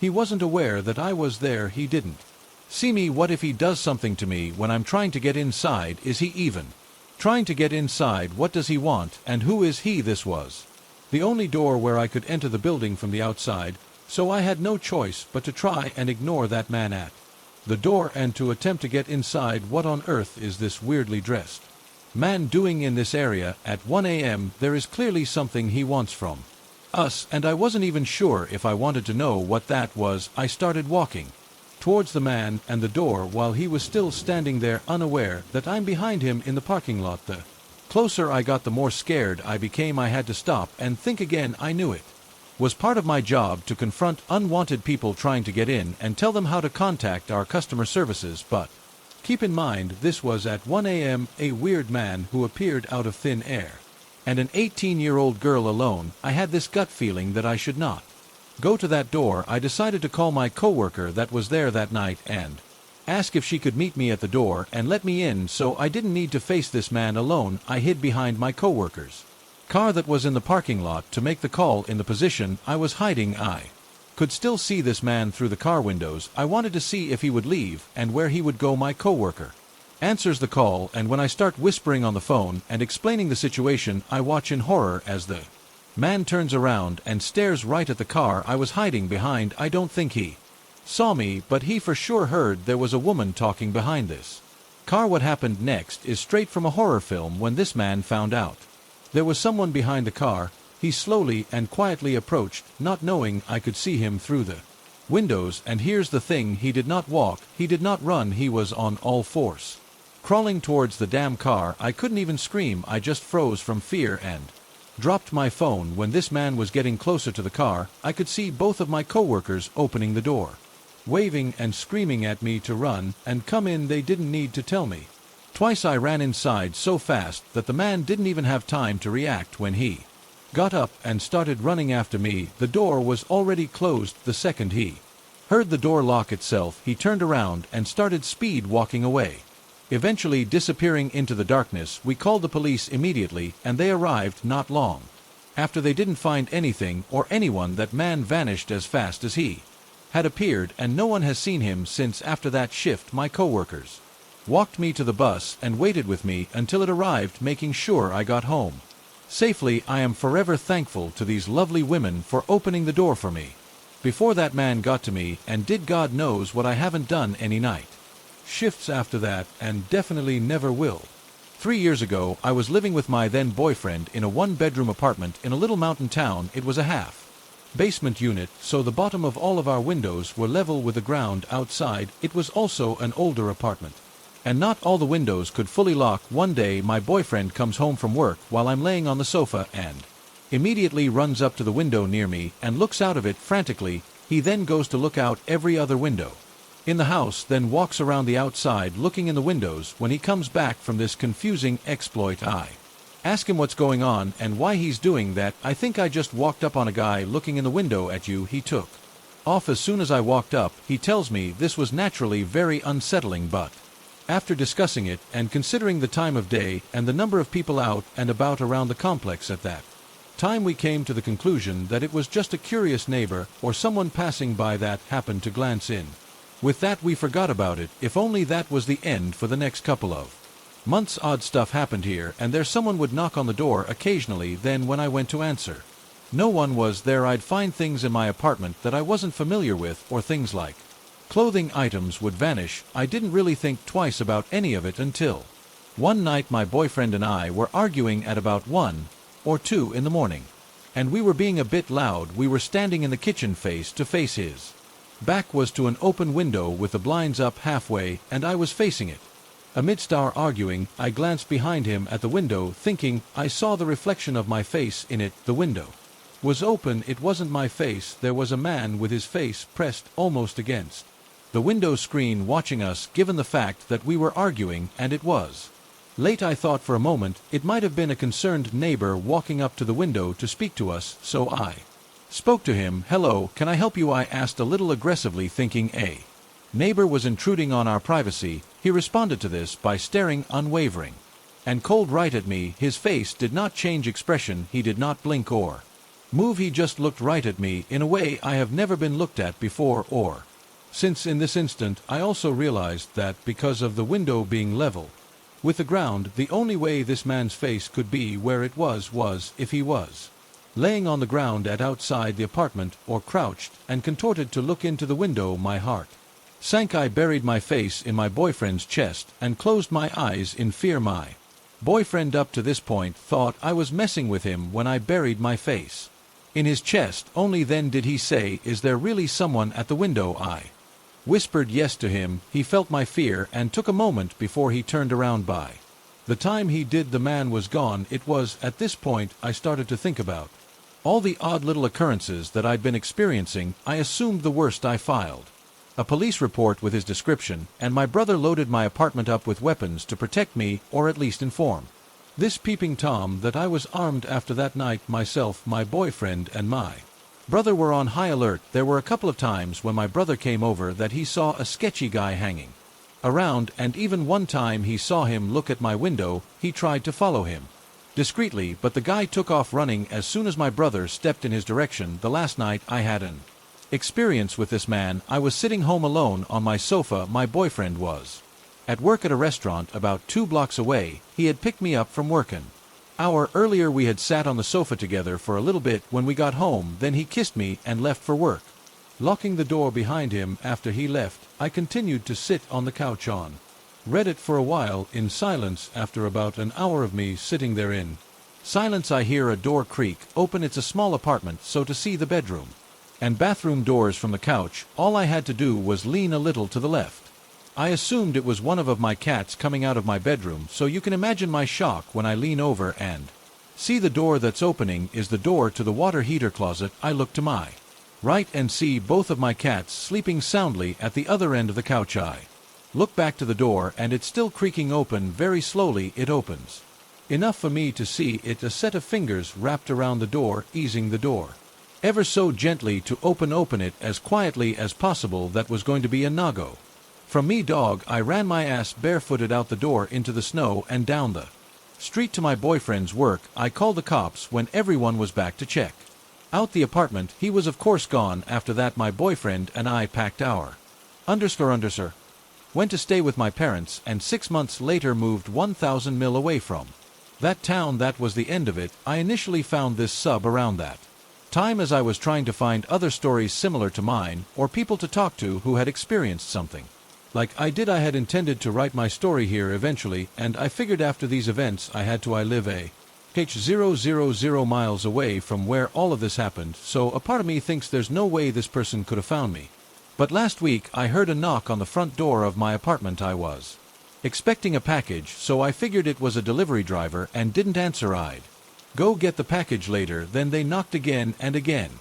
The third one made me feel uneasy, so I waited a good 20 minutes to check the door. When I did, there was no package, no note, no nothing. Someone was just knocking. Although it made me uneasy, I didn't initially think back to my stressful experience in my last town. Then 2 days ago I went out to get groceries. I have a little patio and I go out there in the mornings to just chill or check on plants a lot, and I've been known to leave it unlocked in the day on accident. I never thought of it as a huge deal until I came home from the store 2 days ago, and the deadbolt to my apartment was locked. The deadbolt that can only be locked from the inside of my apartment, period. I assume someone robbed me because I dumbly left my patio unlocked. I called my sister, I called my new boyfriend, I waited for people to be with me, and I went into my apartment. Through the sliding glass patio door, nothing was out of place, nothing of value was taken. At this point my heart sank. Nothing was touched, nothing stolen.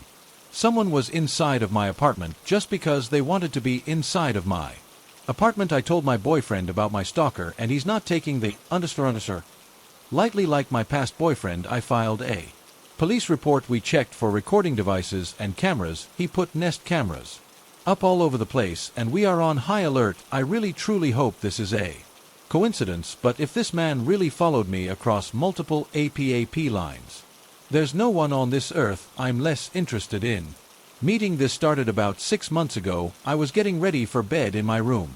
It was maybe 10:30 p.m. My curtains were closed, so I couldn't see out of the window, but I heard 3 hard knocks on the glass. Of course, that scared the living out of me, so I didn't even look. I ran and got my dad and made him look. Now I live with my parents and 2 brothers in a fairly busy neighborhood, so noises weren't uncommon to hear, but this knock was directly on my window, so someone wanted me to hear it. The thing was, my bedroom isn't facing the front of the house or the road or anything. My room's actually towards the back of the house, so someone would had to have walked to the backyard in order to knock on my window, which seemed very odd. I had my dad check, but when he opened the curtains, no one was outside the window.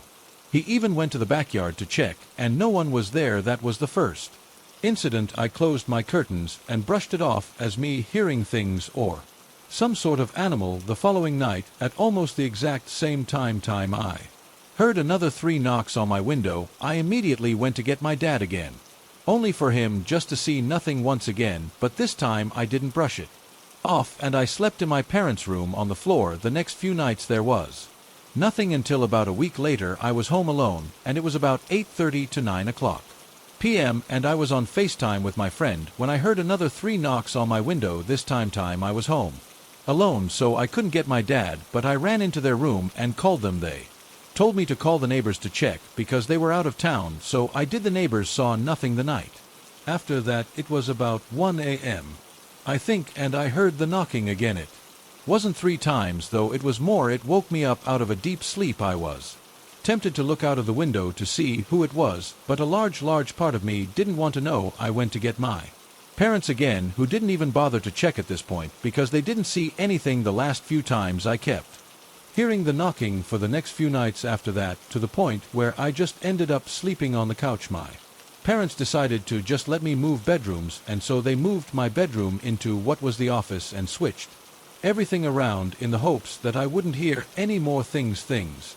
After moving bedrooms, I didn't hear anything for about 3 nights. Then it started again, the same knocking 3 hard times. This time I looked out of the window. I saw what I assumed was a man or a very big built woman crouching down, wearing a gray hoodie and some dark jeans. I closed the curtains and got my parents and told them all about it. We called the police, but they couldn't really do anything about it because we had no solid proof besides my words. They advised we get a camera facing my bedroom and around that area of the house, so that's what we did. I haven't heard the knocking since, but I do wonder who it was. Nonetheless, it makes a good story to tell.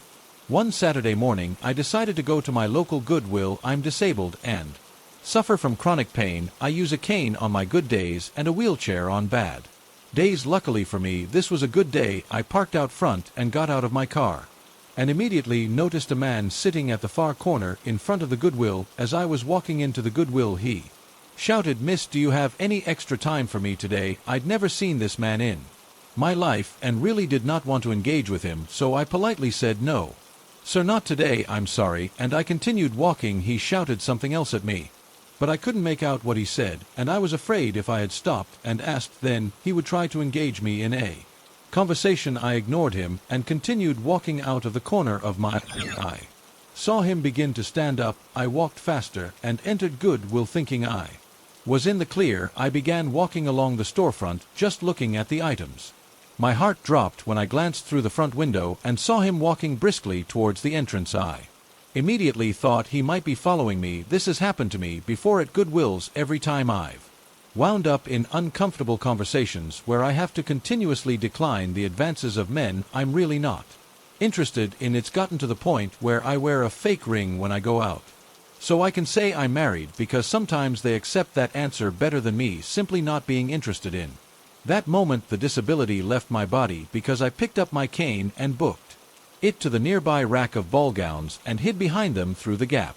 I observed him storming into the store and start to look through the aisles. I was scared because he looked angry, maybe because I ignored him. I didn't mean to be rude, but I thought I'd made it clear in a polite way that I did not want to speak with him. I don't think it's wrong with me to want to go thrifting without having to engage with random men. The kind woman nearby came up to the ball gowns where I was hiding and pretended to inspect them. She whispered, "Are you okay?" I said, "I think the man in the blue is looking for me." She said she thought so as well, and I asked her if any of the nearby dressing rooms were open. She pointed to the one that was, and when I saw that the man had turned his back, I dived underneath the door and locked it behind me. I called my boyfriend from the dressing room in tears and asked him to come to the store. Soon I heard a knock at the door. The kind woman had gotten the manager. She told me that after the man looked through all the aisles, he walked out, grabbed his bag, and left the area. They closed the dressing room I was in and let me hide in it until my boyfriend arrived, then one of the male employees, and my boyfriend walked me to my car. That was the end of it. Nothing really dramatic happened, and since we were in public, I don't think my life was in danger, but it was an unsettling experience. I hate to think of the possible confrontation we might have had if he'd found me. I'm just so thankful to the Goodwill employees and the kind woman who helped me that day. A few months ago, I was staying in my partner's AP apartment for a few weeks by myself. I don't quite remember why I was out that late, but it was around 1 a.m. and I just got off transit. Only one other the guy got off with me, and he was rather tall and walked briskly. I was ahead of him at first, but he quickly passed me because even though I have a quick stride, I'm pretty short for a guy. I don't normally live in that city, so I'm not sure why, but the streets were incredibly empty. I remember thinking that because there wasn't even a single car on the road. We were literally a 5-minute walk away from a major university, so it was very odd not to see a single person or car. The only lights were the street lights. I've spent nights at my partner's place before, and I never remembered it being this dead. Anyway, I'd walked down the street and was coming up to an intersection where I had to turn left. I noticed this guy standing around in front of the bank that was on the corner. The guy ahead of me walked by him with no problem and went straight. I was a bit wary, but I didn't think much of him until I was about maybe a meter away, and he had sidestepped to be in front of me and had held his arms wide open, grinning at me. I glanced in the direction of the guy who'd left the train with me, but he was across the street already. My heart was pounding at this point, and I think I may have started to disassociate from the stress because I can't remember what he looked like, even though I remember looking directly at him. If this sounds like an overreaction, I have a history of multiple cases of CSA by different people and have PTSD among other mental illnesses I struggle with. At the time, I was falling back into my disordered eating again and was also underweight in addition to being short, so definitely not the person you'd expect to win a fight, and I knew it. I remember being frozen for a moment, and then on instinct I very politely said no thank you. I took a step to the right towards the street and tried to keep walking forward. He moved in front of me again, still with his arms wide open, expecting me to hug him, still grinning for some reason. I repeated my polite refusal and sidestepped him again instead of running the opposite direction. Luckily, he let me pass, but I could hear him following me from a short distance. I was wondering what I could do in that moment. I couldn't find him. There was no one around. If I tried to call someone, he was close enough to grab me, and I wasn't able to run very fast. Suddenly, I hear his steps speed up into a sprint, and before I could react, he slowed down again. I walked a bit faster. He repeated the same thing over and over. I wondered if I should go a different path. So he doesn't know where I live. It wasn't the best idea since I didn't know the city very well, and he probably knew it better than I did. I decided I knew I could find help in the lobby, at least compared to if I went somewhere else. He sprinted at me again, and I turned around and loudly asked him, "Do you need help?" I remember not feeling my body and feeling lightheaded from the anxiety. Despite how panicked I felt, my voice came out clearly, and I sounded disdainful. I don't think I meant to sound like he was annoying and inconveniencing me, but that's how it came out. Then he spoke for the first time and responded, "No, do you need help?" I didn't say anything to that and just turned back around and kept a fast pace towards my partner's apartment building. He was still following, but now he was talking. I can't remember much of what he said. I was just focused on getting back without being assaulted. Eventually, I heard him stop walking. I know I'm scary. I don't know why he said that. I took the opportunity to put more distance between us and kept up my pace. He didn't keep following though. He just kept saying, "I know I'm scary." He got louder and louder the further I got to the door of the apartment building and looked back again.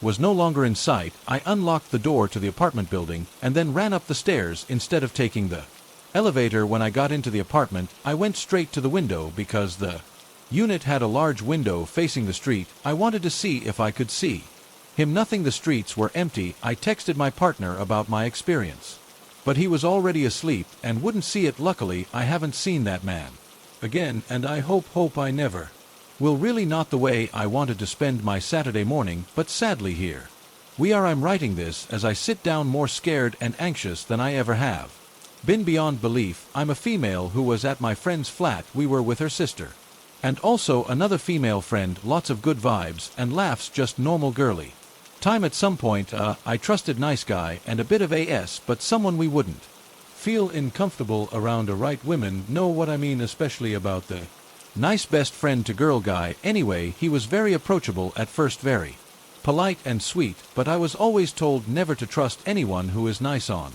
first appearance. It's usually overcompensation for something or to hide something evidently darker. As I found out later on, he slowly became more argumentative and had a very patronizing, condescending tone which would rise for no reason. He acted like he was being completely normal despite being passive-aggressive. It was a quick turn. Moving on, he attempted to take my water bottle and insisted to everyone for no reason when I took it back out of his pocket, which is weird anyway. Who put someone else's Evan bottle in their pocket? He then insisted it was his and that he brought it with him and genuinely seemed to believe it was his. This was when I got a weird gut feeling something was just not quite right. We Then proceeded to have a back and forth, nothing harsh said, but I told him he thinks he's the smartest person in the room, and I could see right through him. Quite an assumption to make about someone, but as a human we can sense danger. Then, to top this already slightly alarming experience, he started pulling very vulgar sex faces and hand motions, not even in a jokey way, between friends. He did it every time he got the chance. He was pretending to do some weird sex motion. Needless to say, I was very disgusted, as I barely even knew it, and it wasn't in a baiter-type way where it was left off as a little one-off, but he repeatedly did it. He did this to me as no one was looking, and stood slightly behind my friend who was talking so we could make these ugly gestures to me. He kept asking me to come back to his, and told me he wants to take me abroad as he needs someone to look after him when drunk. I told him I'm not a babysitter, in a bit of a joke way, and he straight away went very stiff in defense. Ensive slightest things seemed to trigger him. After being in a high-alert abusive situation for many years, sadly you recognize even more so that something in the air just isn't right. Even if you're not 100% of you got feeling, always follow it, because it's there for a reason. There's absolutely no need for taking chances. Sadly, this world is too unkind. Anyway, my friend had gone to bed. My friend's sister was getting ready to leave, but I was very reluctant to be left alone with him for obvious reasons. She ordered a taxi and asked him to walk her out to it. He agreed, and I told him very bluntly I'm locking him out, and his immediate response in a very nonchalant manner was, "Yeah, I would." That, for some reason, was what made me double down wholeheartedly on making sure I LCK him out, despite my friends maybe getting upset. I've locked another friend out. I wasn't too concerned about what they would say, as I knew in my heart this man had ill intentions. I got the vibe he was pre-warning me. I bit like an animal, playing with his food before eating. He was enjoying being weird and making me uncomfortable. As he walked out the door with my friend, I immediately locked the door, and thank you God in Jesus above that I locked the door, as usually I would forget, but in this instance I'm forever grateful. I turned the lock thinking I was free of this weird creep. I heard talking at the door and someone trying to slightly push it open. I told him I was feeling scared and don't feel comfortable at all in his presence. I called him a weirdo in a creep, and his response was I'm not that weird, but he said it in an inquisitive way, like he was trying to convince himself, and not at any point did he take offense to my dramatic accusations and labels. I told him he had suppressed sexual urges and that he won't be taking them out on me. He then proceeded to say, "Oh, but not in a cute way." It was in a very apathetic, weird tone. Even in these interactions I was panicking more, cuz instead of just thinking he was a runaround normal creep, I was digging into something much weirder and darker. He proceeded to attempt to open the door again, begging just to talk to me for 2 minutes, and weirdly enough I couldn't make out if it was actually him through the door, as I had bad eyes, but I knew it was him, obviously due to the conversation we had. He stood outside for 15 minutes pretending to book a taxi, and he kept repeating that our mutual old friend was gone. He then left, and I was on high alert. I was standing by the door, and out of nowhere I saw a white guy. The original guy was not white, so I noticed it wasn't the same person. He walked straight over to the door and covered the people with his thumb. This made my heart literally quiver. I was genuinely scared for my safety in a way that was very unsettling, and I hope no one else feels that fear, but those that know, your heart just sinks in this horrible way. The door was the only thing separating me from this utter evil predator. What made it so weird is that he was attempting to get a friend to come around, and that we should all go out to the town. It's weird, as no one was dressed for such outings, but looking back, that second guy who came to the door ever so randomly and covered the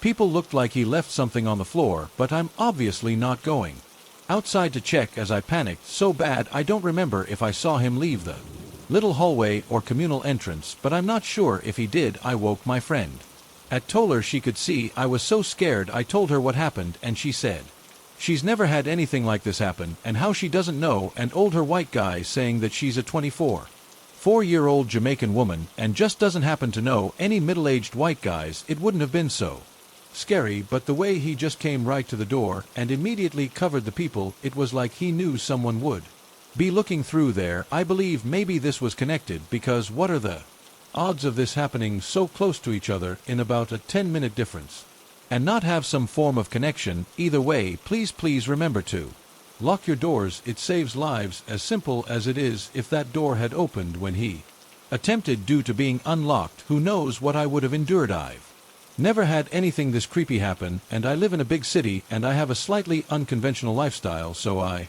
have seen it all. People are very dangerous. Please be aware if you feel something isn't right. It's not. I don't know if this will gain any traction, but this has been on my mind.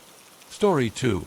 Ever since it happened, I'm a respiratory therapist that works at a local hospital. I was on my way to work about less than a mile away from my occupation when the car in front of me quickly emerged into one of the emergency lanes, as if something sudden had just happened then. He just sat there, no hazards going off, nothing to indicate he planned on moving.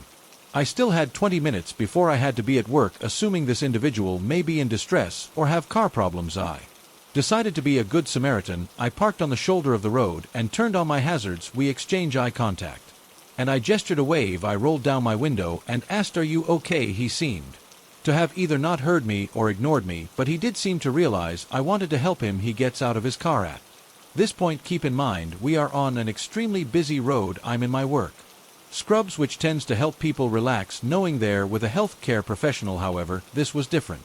When he got out of his vehicle, I assumed he would have told me that was in some type of pain or something that caused him to pull over abruptly. He'd been driving fine the entire time I was behind him, so I casually get out of my vehicle and walk over to the back end of his car. This is when I officially start a conversation, asking if he's hurt. Is something wrong? All the basics, but the thing is, his eyes were cold. He had this body language to him that almost made him seem a little unhinged or skittish. He had not answered any of my questions, so I tried once more, asking, "Hey man, we're in the middle of a busy road. Is there something wrong with your car or something going on with you?" He simply replied, "No." I started to feel the sensation of discomfort, like he wanted to do something to me but was restraining himself, so I continued to play it off. He didn't seem drunk or high, but he had these black beady eyes that I could not stop looking at. It was as if he was just a vessel to something dark. I tried to continue the conversation. "Why did you stop, man? You don't want to get hit out here?" He replies, I don't know where to go." I didn't know what he meant by this, so I questioned further by saying, "Do you know what city you're in right now? If you're lost, I can't tell you where the nearest highway is," which was also less than a mile away. His reply was a little chilling. "Anywhere." But here I was now confused. He didn't know where he was, but felt this urge to get out of the area as quick as possible, so I asked, "Well, what direction are you wanting to go?" 75N will take you to Dayton. You take 75s, you'll head to Cincinnati. He asks, "What would you do in my position?" Now, I have no idea what he meant by this. I simply said, "I don't know what kind of position you're in, man. Can you drive? The hospital I work for is within view, and we don't have to go in. I just want to make sure you don't get hit." He agrees to follow me, but once I turned on my blinker to turn into the hospital, he completely stopped following me, pulled a U-turn, and sped off. I know this isn't the creepiest thing in the world, but you really have to try to understand just how foreign and strange this behavior was. Each time we engaged in conversation, it was as if he was contemplating to tell me something, but ultimately remained silent. From the looks of it, he drove a red Toyota RF4 hybrid, maybe, so I mean, he didn't have a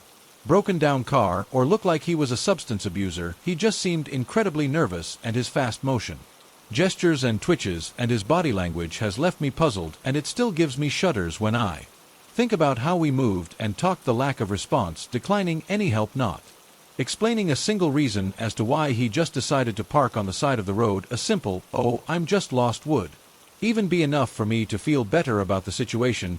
He just seemed incredibly paranoid and hesitant. On top of it, the entire conversation led nowhere to his situation or why he was acting so strange. I just wanted to make sure he didn't need help or get hit by a car. Anyway, I'll update if I hear anything about a patient coming in later.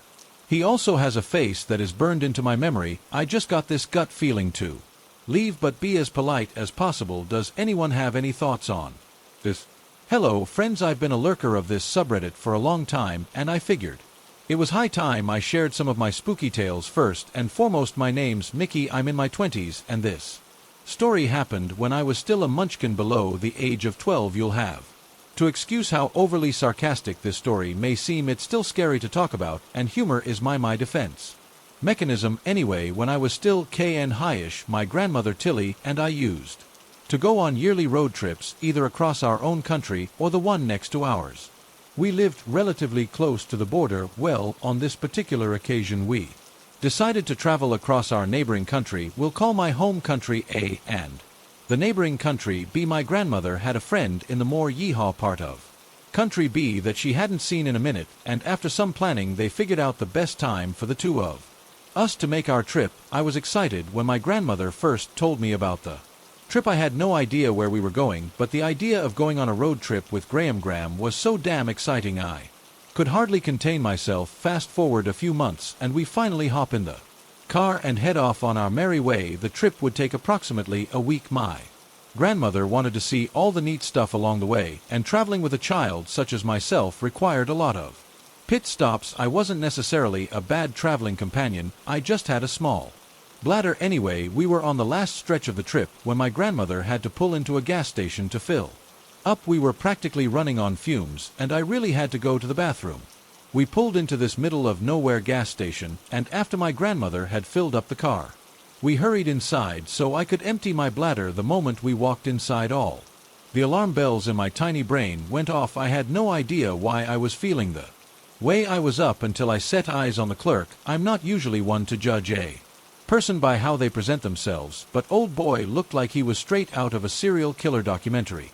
Currently we're smack down in the center of ye territory in the middle of nowhere, and this man looks like he should be selling you high-end cars, not working at a rundown gas station. Old boy was giving me all kinds of bad vibes. I really don't know how to explain it other than that. Worst still, he was already smiling a little too widely when he spotted my grandmother. She was petite, blonde, and beautiful. However, when he saw me, you could have sworn he was looking at a Sunday inner. Somehow his already very white grin only grew. Remembering it even to this day gives me the heebie-jeebie. Thankfully Graham could sense a disturbance in the force and shielded me from his predatory gaze. She paid for the gas and asked for the key to the washroom, which he took his sweet ass time getting. She walked me to the bathroom, which was disgusting by the way, and I quickly did my business, and we returned the key with great reluctance. Here's where things get progressively worse. When we were piling back into the car, old boy closed down the shop and got into his car. It doesn't seem too weird, right? Sure, he was really creepy, but he hasn't done anything too odd yet. Now technically we had 2 days left on the trip. My grandma would driving increments, 4 hours on the road, an hour off to explore, fill up, and whatever else. Then we'd find an inn or motel and spend the night. We traveled about 8 hours a day before turning in for the night. Well, when we left the gas station, old boy followed us for you not the rest of the trip. At first we just assumed he was heading in our general direction. It was just the one road after all, but after the third turnoff and old boy was still tailing us, my grandmother finally realized we were being followed. This man proceeded to follow us for, and I wish I were joking, 12 hours. My grandmother refused to stop driving unless it was absolutely imperative. For anyone wondering why she just didn't call for help or why she didn't pull into a police station, don't worry, you're not the only one. To be perfectly fair to my grandmother, she didn't have a phone, and despite somewhat knowing where she was, it was still unknown territory. She wanted to get to familiar surroundings, so there wasn't the risk of getting lost. We finally made it to the city where her friend resided, and that's when we pulled into a police station. The mad lad pulled up next to our car just as we headed inside the building, and he watched us. I don't know what old boy was taking, but he sat there while my grandma talked with a lovely lady at the desk.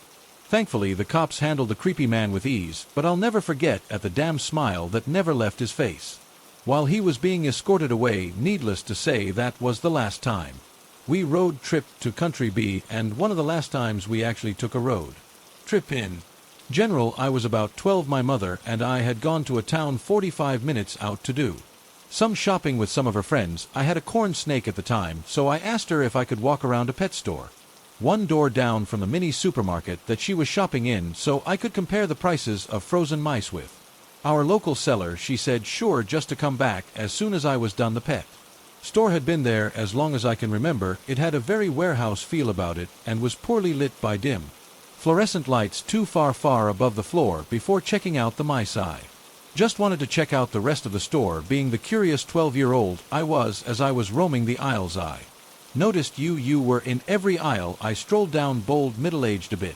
tubby, wearing dark blue plumber's overalls over a white shirt. It was summer, and it was hot. I remember wondering why on earth you would come into a non-air-conditioned building in that you carried a basket, but there was nothing in it. As you slowly stalked me down the aisles, I noticed your basket wasn't getting any more full. I started walking faster, taking random turns down different aisles to see if I was just being paranoid, but you were always 10 to 15 foot behind me. At some point, I finally thought I lost you. I power walked out of the pet store, and as soon as I cleared the doors, I sprinted down the street to the mini supermarket my mom was in. She hadn't even made it down the second aisle completely. I caught up to her immediately, stripped off my bright pink hoodie and slung it in the cart, as well as ripped the hair tie out of my hair. I was smart for doing that, because when I looked back at the door, you were standing there still carrying the basket from the pet store and scanning for any side of a 12-year-old girl in a bright pink hoodie and ponytail. When we left, I saw you in your van as you drove away, a plain white van like something out of a true crime documentary or horror film. I think about you sometimes, and how if you'd caught me before I got to that supermarket on that quiet Wednesday afternoon, what horrors could have been waiting for me in the back of that van. Guy in the overalls who followed me out of the pet store without even putting down his basket, even after 10 years. Let's not ever meet again. When I was 16, I was in a choir at my high school that performed for a lot of different events around town. One of them was to sing at the middle school sporting events. The middle school in my hometown is just about half a mile from my childhood home, so whenever we had events there, I walked. This one night, I think in November, we had to sing at a basketball game, and it was obviously dark when I was able to leave. Normally, I wasn't allowed to walk alone at night, but for choir I was given permission unless I felt unsaved, but there wasn't any reason to be creeped out at first, so I started my walk. Just down from the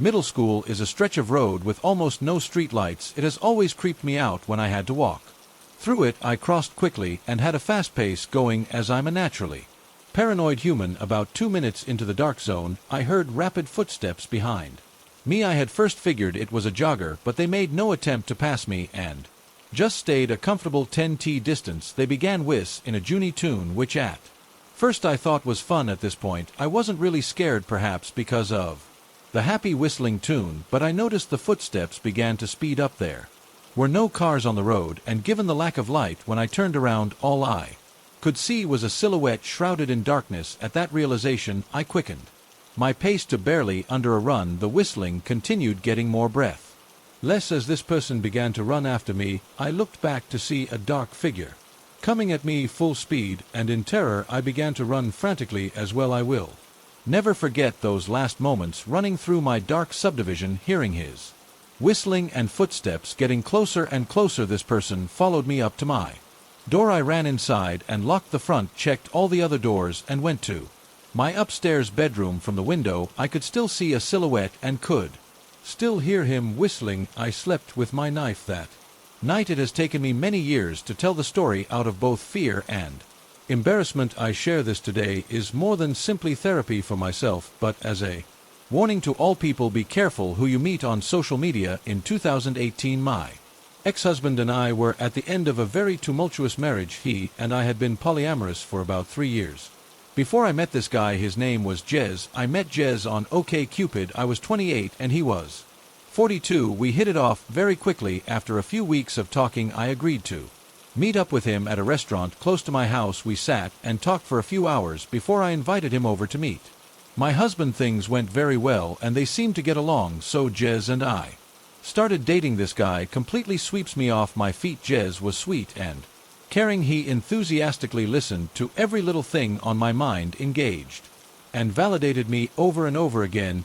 He absolutely revered me for my strength and wisdom. He practically worshipped me for all that I was and all I was becoming. He showered me with gifts, flowers, and random good deeds just to make me feel safe, wanted, and cared for. I'd never been in a relationship that felt quite like that. It was wonderful. It was as though we'd been looking for each other for years. After the first few weeks, he had a meltdown over my polyamorous nature. He pulled the plug because he said he was already falling for me and couldn't handle sharing me. I stood my ground and accepted this boundary and the fact that I would have to let him go. I left that night sad but confident that I'd done the right thing. For the both of us, the next week he sent me flowers and a car to my workplace, begging for another chance and reassuring me that he would rather try than not and end up regretting it.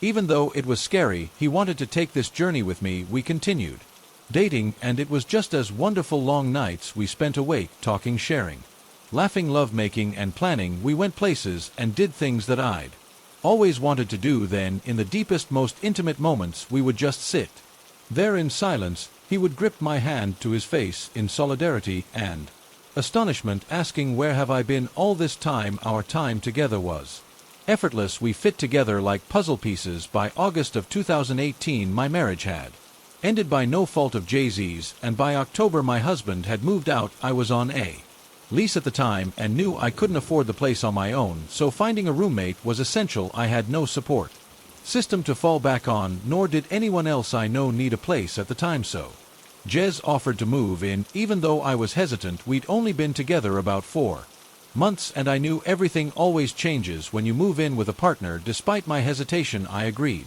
He was wonderful to me. How bad could it be? I was not prepared for the change that was to come. It was literally like night and day. Jez suddenly became a different person. He was extremely controlling, jealous, and lazy, nothing like the person I thought I'd met, and the way he treated me progressively got worse and worse. Hanging out with my friends became a burden, if not impossible, because he would blow up my phone guilting me about leaving him alone or not involving him in some way. Yet, when I tried to, it was also treated as a burden and inconvenience. Vents as he would huff and puff his way through even the concept of leaving space for anyone but ourselves. In December of 2018, we attended my work Christmas party. I'd given him the option whether he wanted to go or not. It was really neither here nor there for me, especially because I'd already learned that he really didn't do well if he felt pressured into social situations. I opened the invitation to him because he had expressed to me over and over that it was important for him that he was involved in my social life.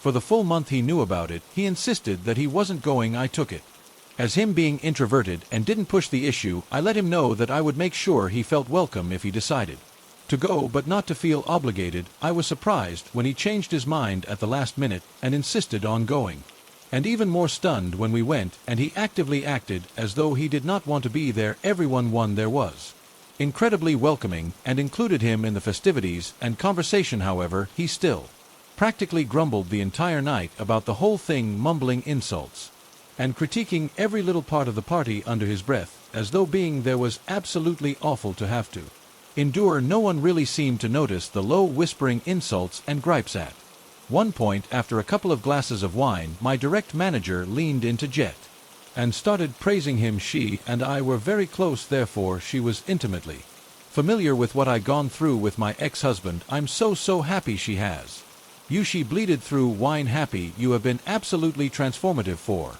her. It's so nice to see her finally happy and appreciate it without missing a beat. Jez grimaced at the comment and quickly snapped back, "You don't know me." I honestly didn't believe my ears. It was one of those moments where time stops and you just know you couldn't have heard that correctly. I sat brewing on it for a minute before another light-hearted interaction with Jez prompted me to suddenly snap at him through grit teeth. "Stop it." This triggered me and I lost it. I pulled him outside and asked him what his problem was. I called out his behavior and told him if he was going to act that way, then he could just leave. That if he didn't want to be there, he should have stayed home. He ended up giving a sort of half-ass apology and we went back inside and finished the party. I remember the drive home that night, staring out the dark window, had nothing in particular, and worried silence I might have messed up was my only thought through the entire drive.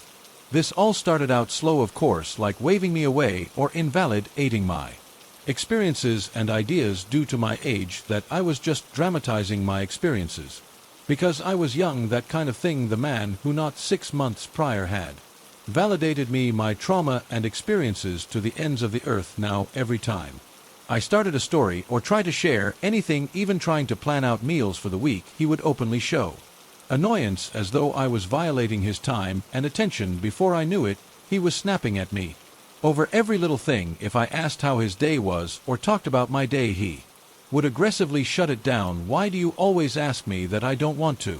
Talk shop at home. I really don't care about your work. It's work. Before I knew it, I couldn't even bring him a plate of breakfast without being snapped at. It was as though he was testing me. When Jez and I first started dating, he flat out refused to talk about most of all of his exes. He refused to name them or discuss any of the issues or lessons learned. They didn't matter. He would claim they weren't in his life for a reason. It was the same reasoning he also used in reference to my more recent exes, talking about them, including my now ex-husband.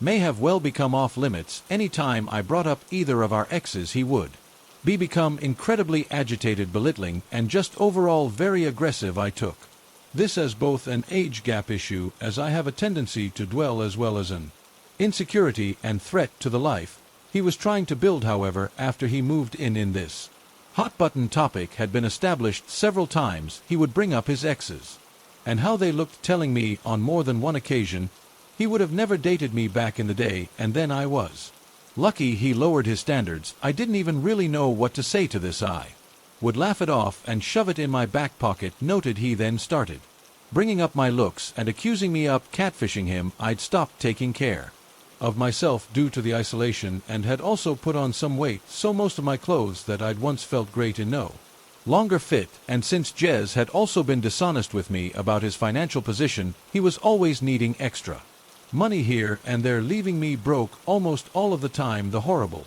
tragedy happened that following summer while Jez and I were together. I received notice that a good friend I went to school with shot himself in the head while tripping on LSD. Our whole class was devastated. He was without contest the best photographer of our class and one of the most kind-hearted individuals I've ever had the pleasure of knowing.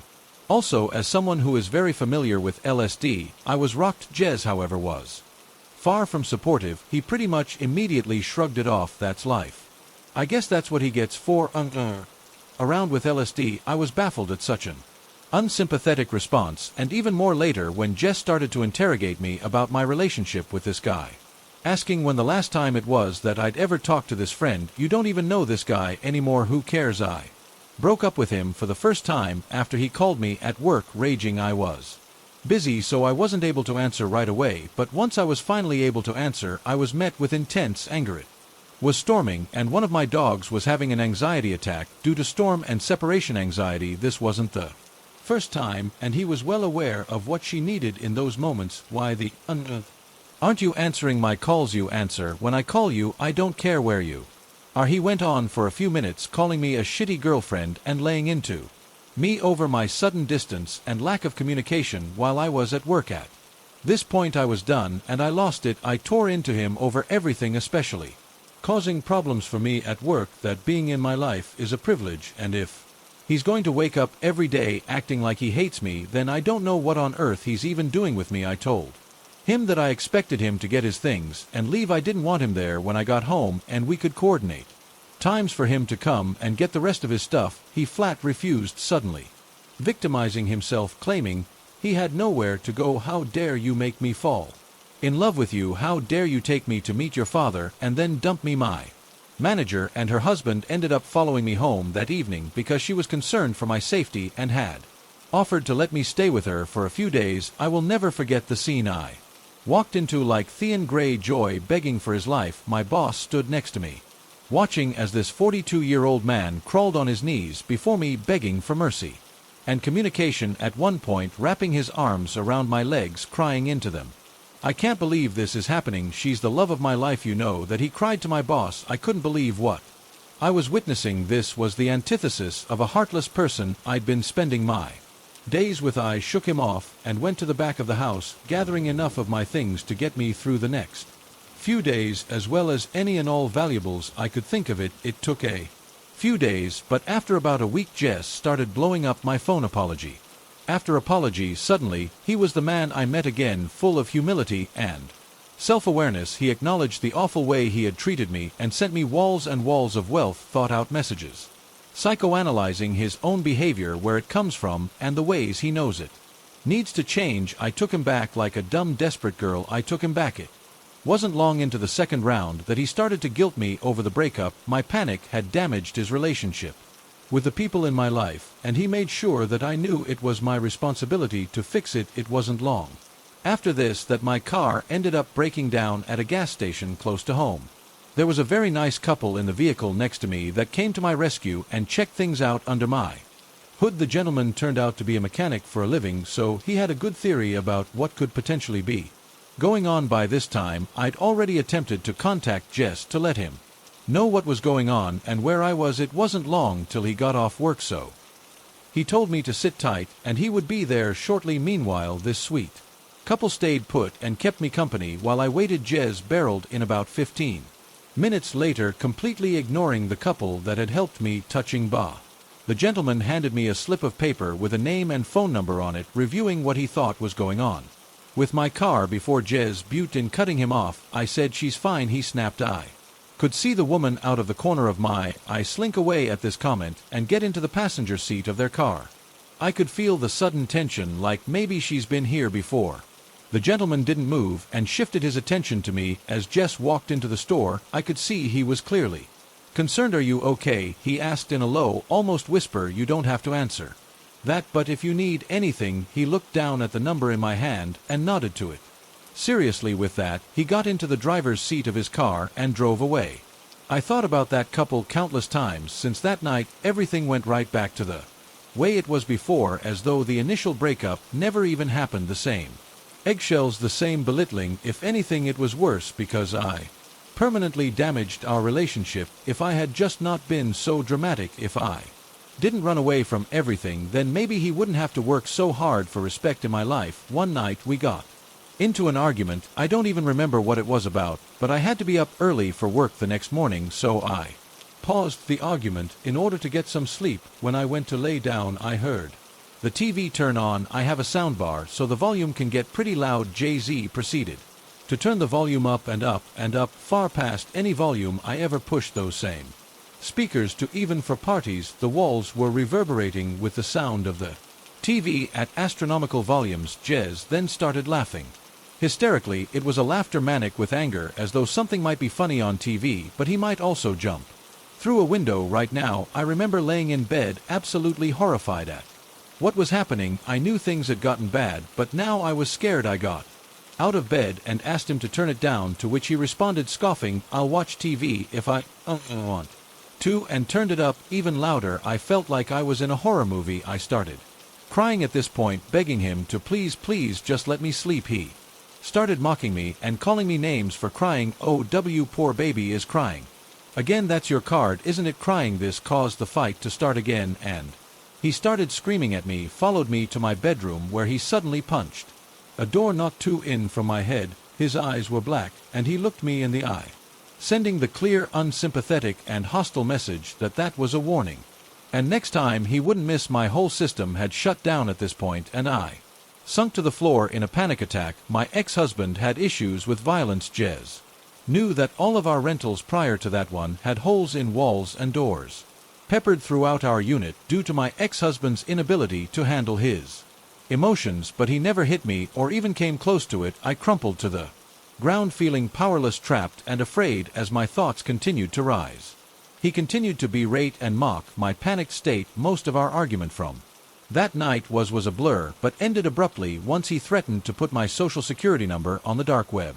At this point, all that was left in me was to fight. I blacked out and went ballistic, screaming at him to get out. I felt rabid and dangerous as I screamed like a banshee for him to leave my home. It was over, and I was ending it that second. I contacted my landlord and explained what had been going on. Jez would also end up contacting her, weaving his own tale that I was moving out and try to have the lease transferred into his name. Luckily, since I was several steps ahead of him, my landlord didn't fall for it and contacted me immediately. She personally came and changed my locks for me, gave me the personal contact of a police officer close by in case he showed up again, and took half off my rent for the next month. I am forever grateful to her for these simple acts of kindness that were above and beyond anything I would ever expect from a landlord. It took weeks for him to stop messaging me. The only reason I didn't block him was out of fear that he would show up at my house. Though I had contacts for protection, I knew I would rather get a daily apology video than have to deal with him on my doorstep. So They persisted for a while, the same act from before, the love bombing, the promises grasping at straws, trying to find the weak spot where I would let him back in, but I ignored it. It continued.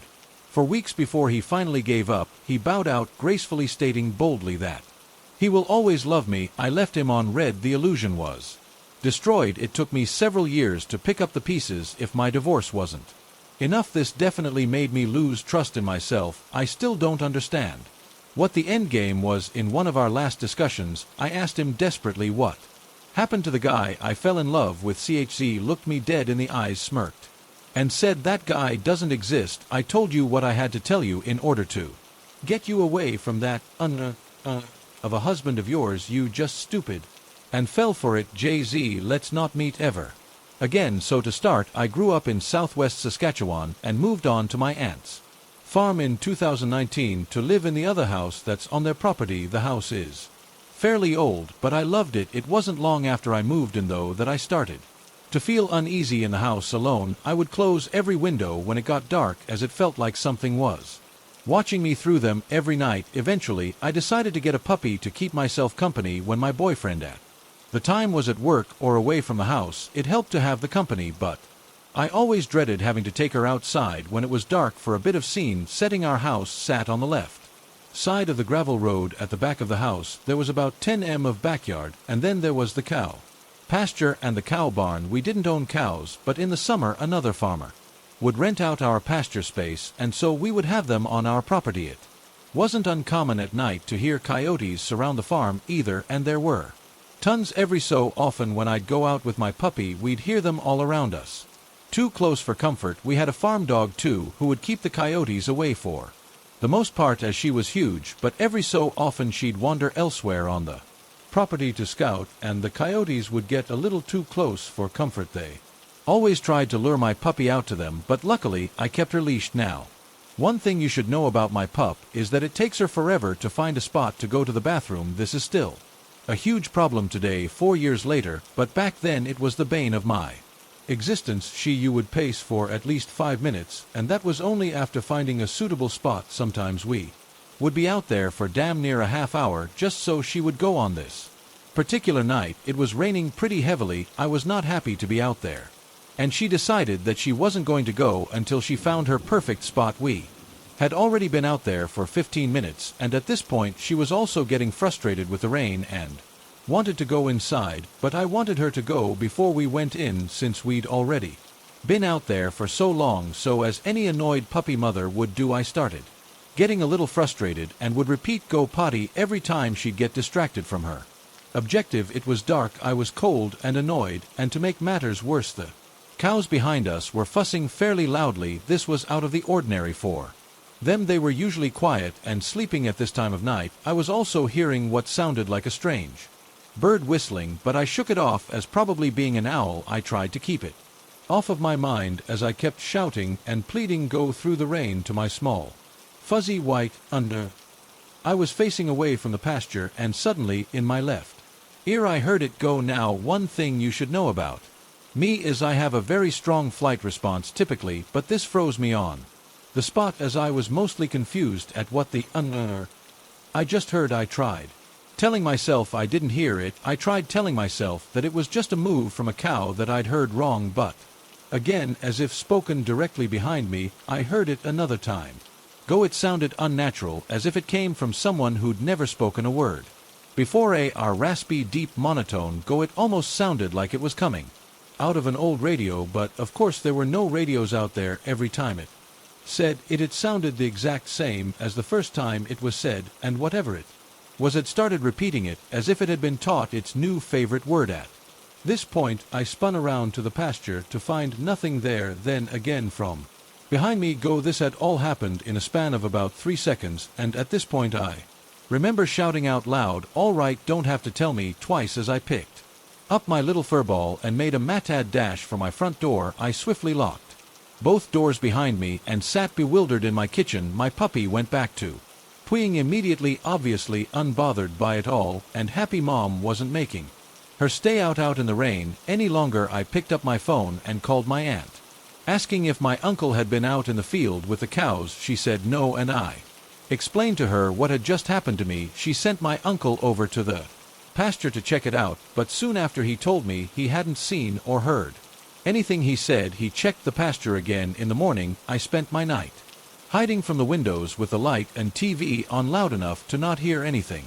Outside the next morning, when my uncle checked on the pasture, he found 2 calories dead. That explains the colossal cow panic that had ensued the night before. I regret this, but I didn't push for more information, as I honestly just didn't want to know. But they told me other than that they didn't find anything out of the ordinary. A few months later I moved off of the farm, and I couldn't be in that house alone anymore, and my boyfriend and I had parted ways a few months after that. I started going to therapy for the paranoia this had caused me. I started feeling like people were watching me out to get me. Another few months after that, I moved out of the province for good and finally felt safe. I'm wondering if any of you here have any idea what the hell this would have been. There's no chance that would have been someone in our field, as we were fairly far away from town and neighbors, and we have cameras that would have seen anyone enter our property. Coyotes are common, but I don't think they're capable of mimicking words. Are there any ideas? As I was walking home from work last night, about halfway to my house, a disheveled man who looked to be either homeless or extremely down on his luck crossed paths with me from the other side of the sidewalk. He had initially been walking in the opposite direction, but as soon as he saw me, he immediately turned around and started following me.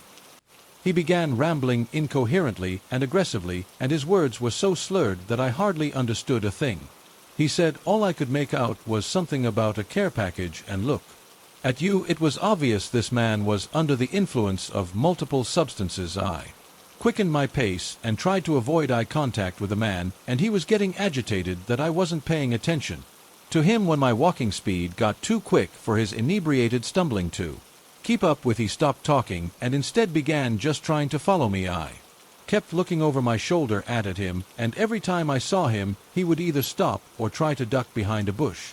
Finally, I started outright sprinting and looking for a spot that I could hide in myself. I came up to my local mosque and tried to sneak around the corner into the parking lot of it, where there was a little tree that I could hide behind. While hiding there, I frantically dialed 911. I told them that a strange man displaying unstable behavior was trying to follow me and described my location, myself and the man to them. The dispatcher assured me that officers were on their way to where I was, but while waiting for them, I saw a figure heading up the sidewalk in front of the parking lot. I was hiding in panic immediately filled me until the passerby was close enough to where I could see that it was not the same man who had just bothered me, and they turned out to be harmless. Mere moments after this, the cops arrived to where I was. They pulled up next to the tree and motioned for me to come out and talk to them. The officer driving the vehicle asked me the standard questions, a description of the incident, where I was when it happened, the usual. While we were talking, he spotted a man in another parking lot down the street, not far from where I had first encountered the creep.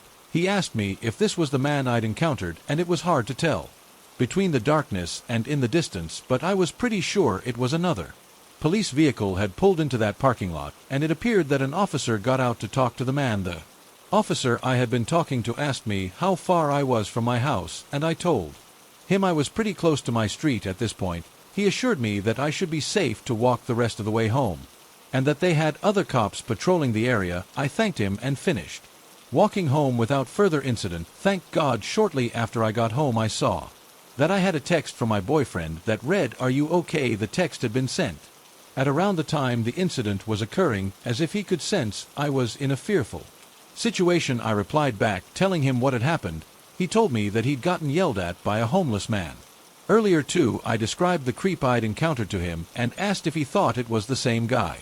He said he didn't think so. We also had a brief phone call to make sure each other was okay. I let him know that I was home safe, and he told me he was in a vehicle with a group, so he was safe too. I don't know what the cops ended up doing about the man, but I hope he stays as far away from me as possible. I live in a city located in a valley with a lot of smaller towns of the hills and mountains around, so it's part of the local culture for teenagers and young adults to visit these smaller areas during the winter to drink, smoke weed, and hang out with their friends. My uncle bought a house in one of these areas, so eventually I decided to get the keys and spend a weekend there with 5 of my friends. The house has 2 big bedrooms with 3 beds each and a lot of extra Mattresses at night, we decided at some point to go back inside and just chill.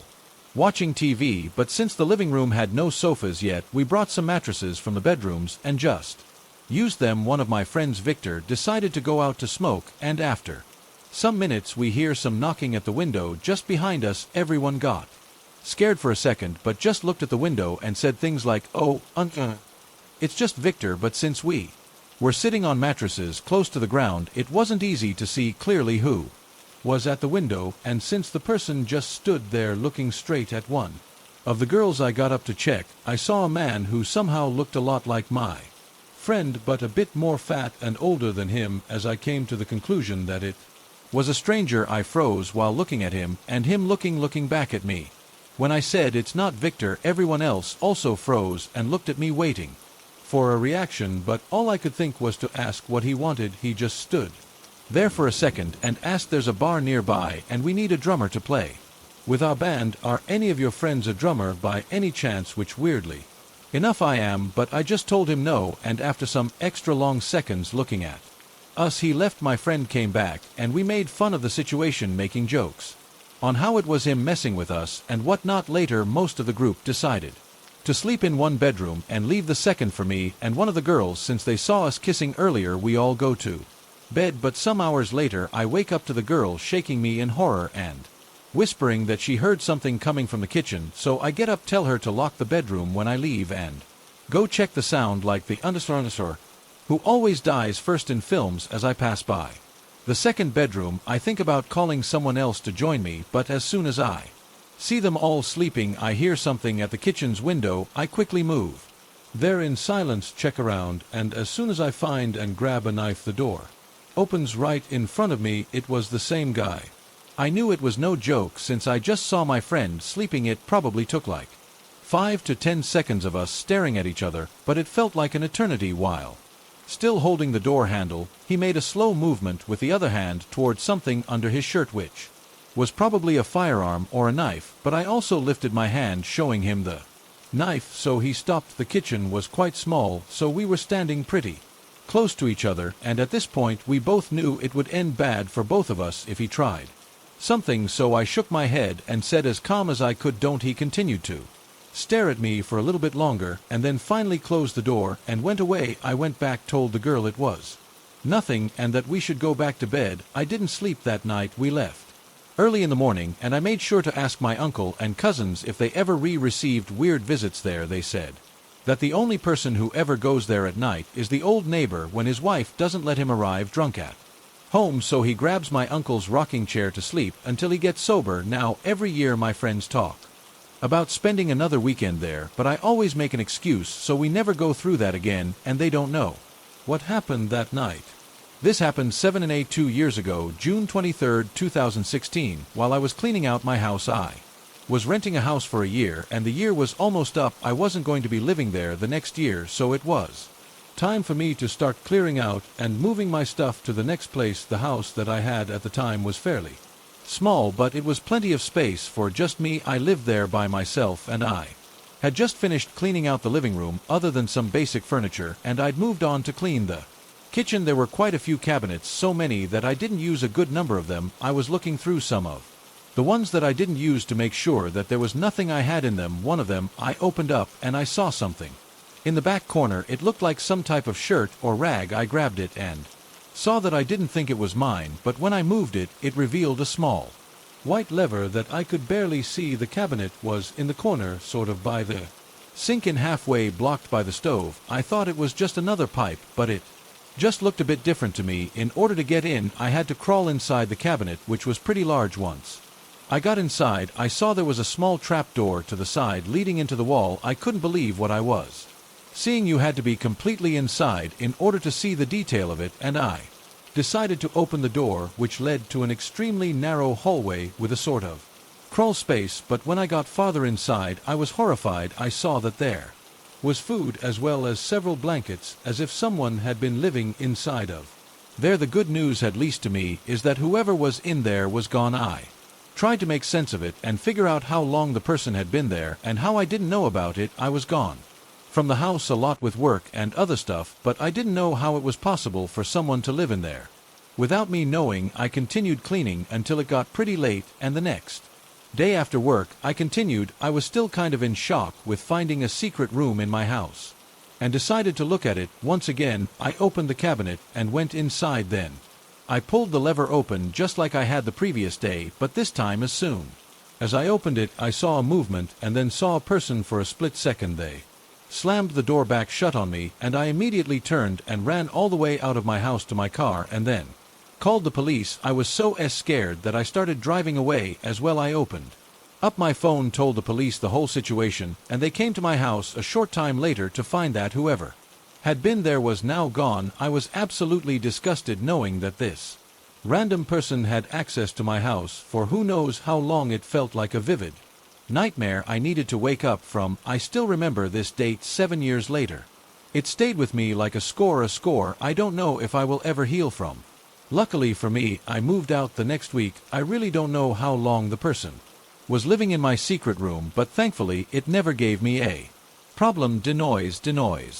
This story happened to me back when I still lived at my parents' house. I was commuting to college at the time and had 3 siblings that also lived at home, my brother and 2 sisters. For some context, we lived on 5 acres in rural Ohio, surrounded on both sides by woods and farm fields. Additionally, during the week, my dad normally left for work at 2 a.m., so I always felt like it was my job to be the man of the house because he was gone during the times when you would imagine something sketchy happening. However, on this night, because it was a weekend, my dad was home. I woke up to the sound of my brother's voice trying to get my attention. We had separate rooms upstairs, and coming out from our rooms, you could look down over the banister and see our front door. When I woke up, it took a few moments to get out of the haze and realize what was going on. I looked at the clock, and it was around 2:30 a.m. And my brother told me there were 2 men at our front door. Of course, now this is a real wake-up call. We quietly walk out of my room and peek over to look down at the front door. When we looked down, there was no one at the door, but I noticed my parents' S at the side, out of view of the glass on the front door. I whispered down to my dad, and he told me there were 2 guys who'd been talking to each other and knocking on the door. Hearing my dad say this freaked me out even more. I went back into my room and grabbed my pistol, quickly shuffling down the stairs after looking to make sure they weren't at the door. If they had been, they would have easily seen me coming down the stairs, as it is in direct view of the door. My brother is right behind me as we head over to where my parents are, whispering to try and find out what is going on. My parents had woken up to our dog barking and come out to see these 2 men knocking loudly at the door. At this point, we see the men return, and they begin in knocking again despite the fact that no one would come to the door, and our dog is still actively barking. The fact that they were there at this time in a location where houses are spread out hundreds of yards and still knocking while the dog was barking made the situation even more terrifying. After a couple of minutes, the men walk away and we all shuffle across the kitchen into the family room to peek out of the windows into our driveway, which is lit up by our outside light. There was a black Cadillac sitting there, but no one was inside from what we could see. Immediately, the question was, where did those guys go? They weren't in their car, and they were no longer at the front door. Unfortunately, we figured out the answer when the handles on our back French doors started jiggling. They were actively trying to enter the back of our house, which enters the kitchen. At this point, I just remember my mom frantically saying, "David." His pure terror overwhelmed her. At this point, 2 things happened. Adrenaline filled my body as I prepared my handgun, horrified at the very real possibility that I might have to shoot these men. Secondly, my dad finally grabbed the phone, called the police, and calmly told them what was happening. Thankfully, after a minute of jiggling, they stopped at the back door and disappeared again, only to return knocking at the front door. However, at this point, several minutes had gone by, and suddenly we saw the local police fly up in multiple cruisers with their lights on. As they whipped into our driveway in front yard, the 2 men bolted away, attempting to run the long way around the house across the driveway. One of them disappeared out of our view, but the other one was intercepted by an officer yelling for him to get on the ground. He didn't, and he was immediately tossed and then proceeded to fall on the ground. Some of the officers went around the house after the other guy, and one of them came to talk to my dad and I as we came out the Front they ended up finding the other man hiding in my sister's little playhouse in the backyard. Hard it appears both of them were drunk and were high, as one of them had cocaine on him. While they were both arrested that night, we never did find out what they were charged with or what happened to them. Needless to say, the whole experience wasn't fun, so our men at our door in the middle of the night. Let's not meet again. I'm a 17-year-old female working as a cashier at a popular thrift store. I've been there for approximately 8 months and I love my job and my coworkers. The common thing I've noticed is that unfortunately any time a new younger female cashier starts working, she will be hit on by plenty of older guys, and I was no exception to that. I've never had to deal with creepy or weird customers until this job, and I worked in the food industry before, so maybe that's why we of course get a handful of regulars. And while I've had a few creepy older guys hit on me before, there's a regular that comes in all the time. I want to say he's in his late 40s, and while he's always nice, my manager pointed out his obsession with me. I was called in the office the other day so we could show me how he acts and such with surveillance cameras. Here's a list of what's been pointed out to me that I didn't really notice before. He comes in at roughly the same time I'm working every day and apparently doesn't show up on my days off. I work closing most of the time, so he comes in around 6 p.m. When he comes in, he will immediately look at the register I almost always work at and will do a double take looking for me. He usually buys one __ item, spending about 15 minutes in the store. Usually my manager has pointed out that he needs to buy something, or else he knows it'll look weird. Every time without fail he will go to my register, and even when I was on the floor doing recovery, he'll ask me to check him out because I'm his favorite cashier. If there's a shorter line, it doesn't matter, you will stay at my register waiting and watching me. He lingers around after buying something just to talk to me, showing me things on his phone, making sure there's no one else in line. My manager said he approaches me when I'm alone so he can talk to me without holding up a line.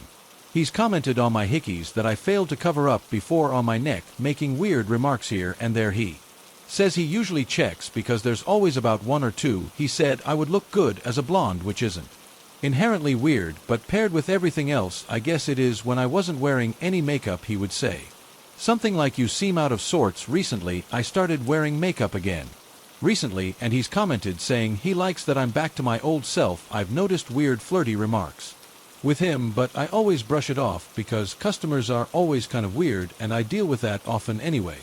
He'll lean over the register counter to talk to me closer. Just his body language in general. He does a double take when he leaves too, keeping his eyes on me. I think it's possible he knows what car I drive. He was at my work this morning, even though I always do closes.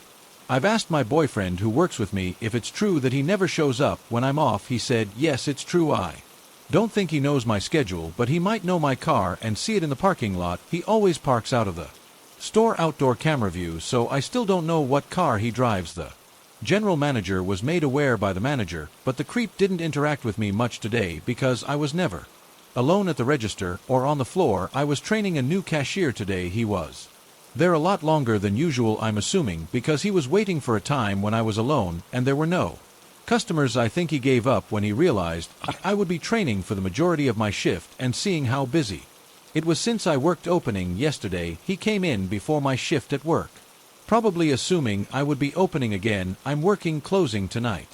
Apparently he came in earlier and saw the new cashier, so we actually ended up asking one of them new cashier who quit, probably thinking I quit. It's only for 33. He usually come in around 6 if I'm closing. I'm just waiting to see if he shows up for the second time today. I doubt he will, since he might think I don't work today. My manager and I are going to keep a log of what time he comes in and leaves. I'm going to keep his phone number saved in my notes so I can look him up and hopefully find his name and other information. I will possibly keep my phone on counter to voice record what he says. I wish I could record him in person, but it would be too obvious. If I get shown more security footage, I will video that. Instead, last night my boyfriend and I got in bed, lights off, TV on, in bed naked.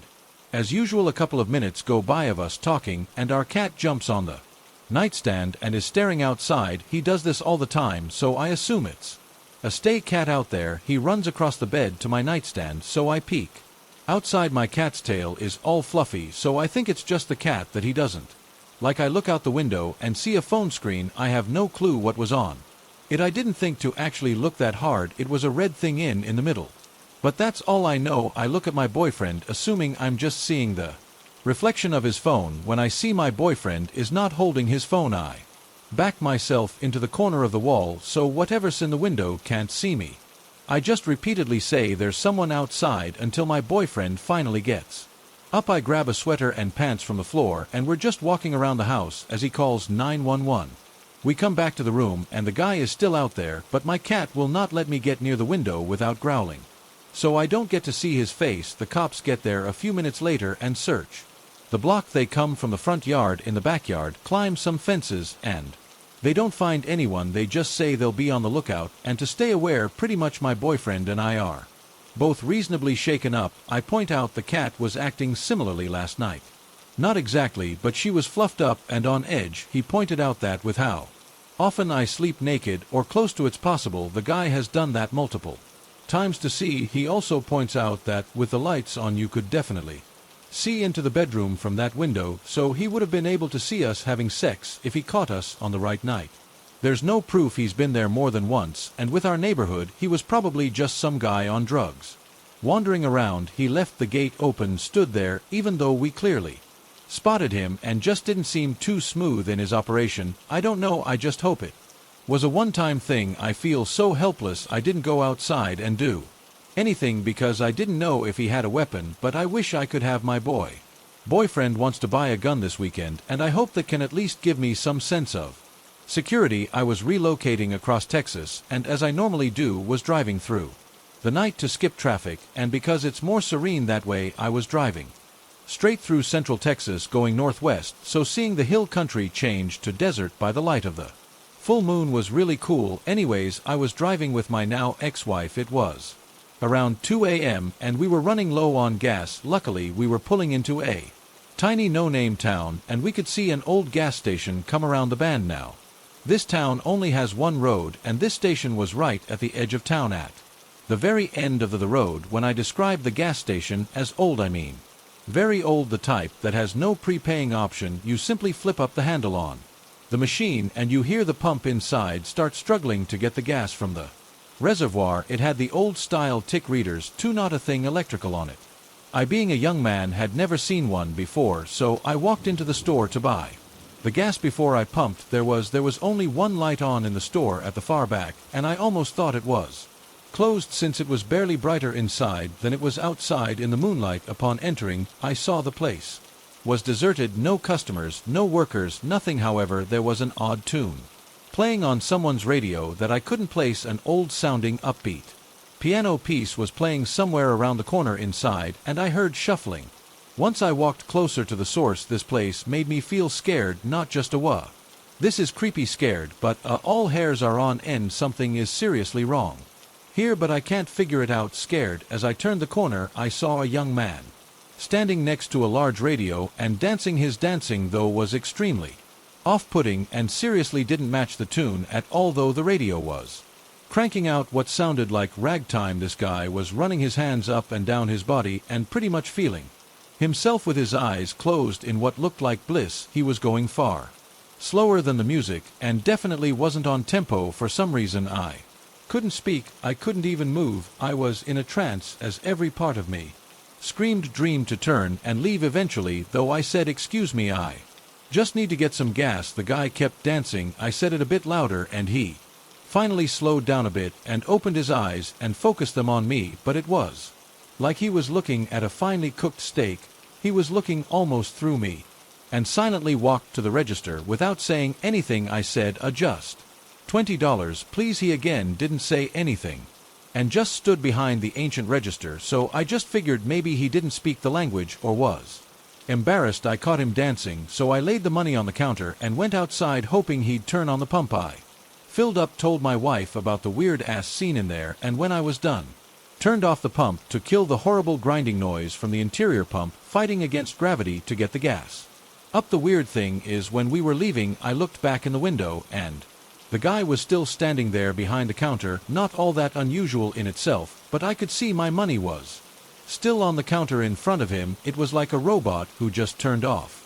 Once I left, this is where it gets really weird. A couple months later, I was driving back to San Antonio to visit family, and we figured we'd stop at that old gas station to see it in the daytime. Since it had become somewhat of a running joke between us, we pulled into this tiny town, and the thing was gone. The lot it sat on at the end of the road wasn't even there, it was just grass, no rubble, no old pump, no lighting, nothing. It was like somebody picked it up and moved it. It looked like nothing had been there for years. I still get freaked out thinking about it. This happened to me a few years ago while traveling. I was private tutoring, and my boss sent me to his office to pick up my paycheck at the end of the first month. He gave me the address. So me and my boyfriend at the time drove there, and he waited outside for me. It was a tall building, and I approached what looked like a security guard. I showed him the address I had written down to make sure it was the right place. He studied it, nodded, and told me it was on the 5th floor, and he showed me the direction to the elevator. As I got in the elevator, he stepped in with me. He pressed number 5. I assumed it was his job to escort people to the right floors. He was staring me up and down the entire time. I glanced down at the address my boss had written down and realized it said 2nd floor, not 5th. I turned to the security guard and I started to say, I think we're a little confused as this says 2nd. He made out he didn't understand my language, so I started to repeat the number 2 in Vietnamese. Instead, that he completely ignored me and instead turned and gave me this creepy smile. It still sent shivers down my spine when I think about it. He reached out and started to stroke my hair, saying, so beautiful. I froze to the spot and started to shout no at him over and over. By this point, the doors to the elevator had opened. I stepped out and looked around, and there was absolutely nothing there. It was under construction. There was paint and dirty old sheets everywhere all over the floor. I ran towards the window and looked outside to see if I could get my boyfriend's attention, but I was too high up. The creepy guy had gotten out too and was pointing me down an empty corridor. He looked really frustrated now. He was blocking the elevator by this point, so I couldn't get back in. I pretended to walk towards the corridor, and he followed me. When I got to the door, I bolted back to the elevator and started to press the button to the ground floor, and he followed me. Whenever the doors closed, he would just press the button from the other side, and they'd open again. He was shouting at me in Vietnamese and looked angry with me, and adrenaline had kicked in, and I was literally thinking about anything I could use or how I could defend myself if he tried anything with me. I started screaming as loud as I possibly could to make him back off as I pressed the ground floor button, and the doors began to close again. He smiled at me once more, this awful creepy smile that I think about all the time. My heart was in my mouth as I imagined what would be waiting for me when the doors inevitably opened again. To my surprise, the elevator started moving towards the ground floor this time, and I managed to get out. I ran out as fast as possible and was crying by the time I got to my boyfriend. He wanted to go back inside, but I stopped him and made him drive me home fast the same day. I called my boss and explained what had happened. It turned out I wasn't even in the right building, never mind the right floor. I blame myself for getting the wrong address, but different country in that I don't know why the guy in there pretended I was in the right location, or what his intentions were with me, or even why he decided to just let me go. Maybe he was trying to scare me, or maybe he was trying his luck with me. I have no idea, but I think about it from time to time, or tell the story again to someone, and it really creeps me out to think of what could have been. I've never gotten in an elevator with a man again. Either. To preface this, I love to drive, like hours-long drives to nowhere with no destination in mind, just me, my music, and the road ahead of me. Living in Nebraska, I'd often take back roads or lonely highways cutting through the countryside to small towns and eventual cities, and I'd usually take these drives at night since there was less traffic to worry about. I've done it since I've had my license 4 to 5 years ago, and I've never once had any sort of issue, nor have I ever run into any trouble. That was until a few nights ago. For reference, I'm a relatively small 22-year-old female, and as I've stated before, I often take these drives completely and utterly alone. They're a good way to clear my head when I'm stressed, upset, or overwhelmed, or for me to get a plan together to sort out personal issues.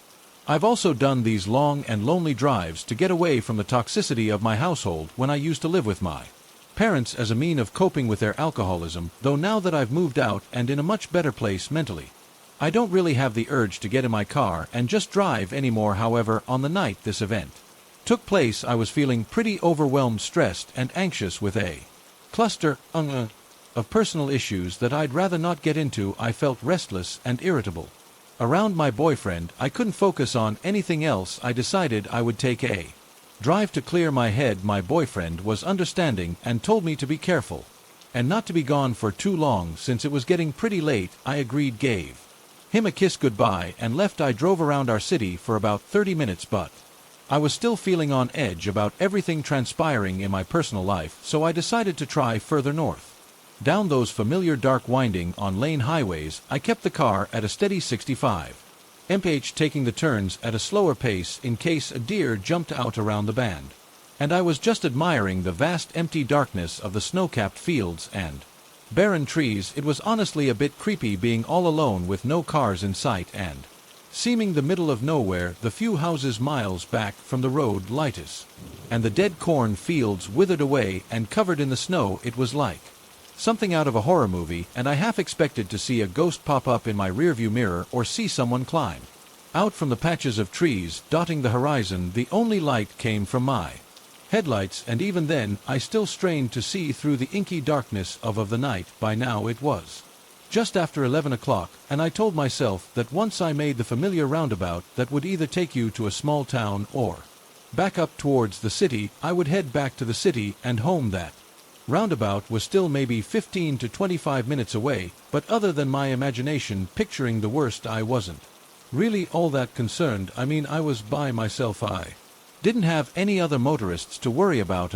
right wrong as I'm rounding another bend. I notice a vehicle with its hazards flashing maybe a quarter of a mile or something away from me. It was some sort of a sedan, dark-colored, and was angled to where only part of it was on the shoulder while the rest was jutted out onto the road, kind of like they had to pull over in a hurry but didn't quite manage to do it. The driver's side door was flung open, and his eye slowed my vehicle down and angled it toward the opposite side of the road to pass. I could make out what looked like maybe blood on the inside of the open door. I didn't see anyone on the road or in the car, and I was the only motorist in sight. The cell phone reception is spotty at best in this part of the country, but more often than not you couldn't get reception no matter how hard you prayed, which was definitely the case when I took a glance at my phone to see if I had any service.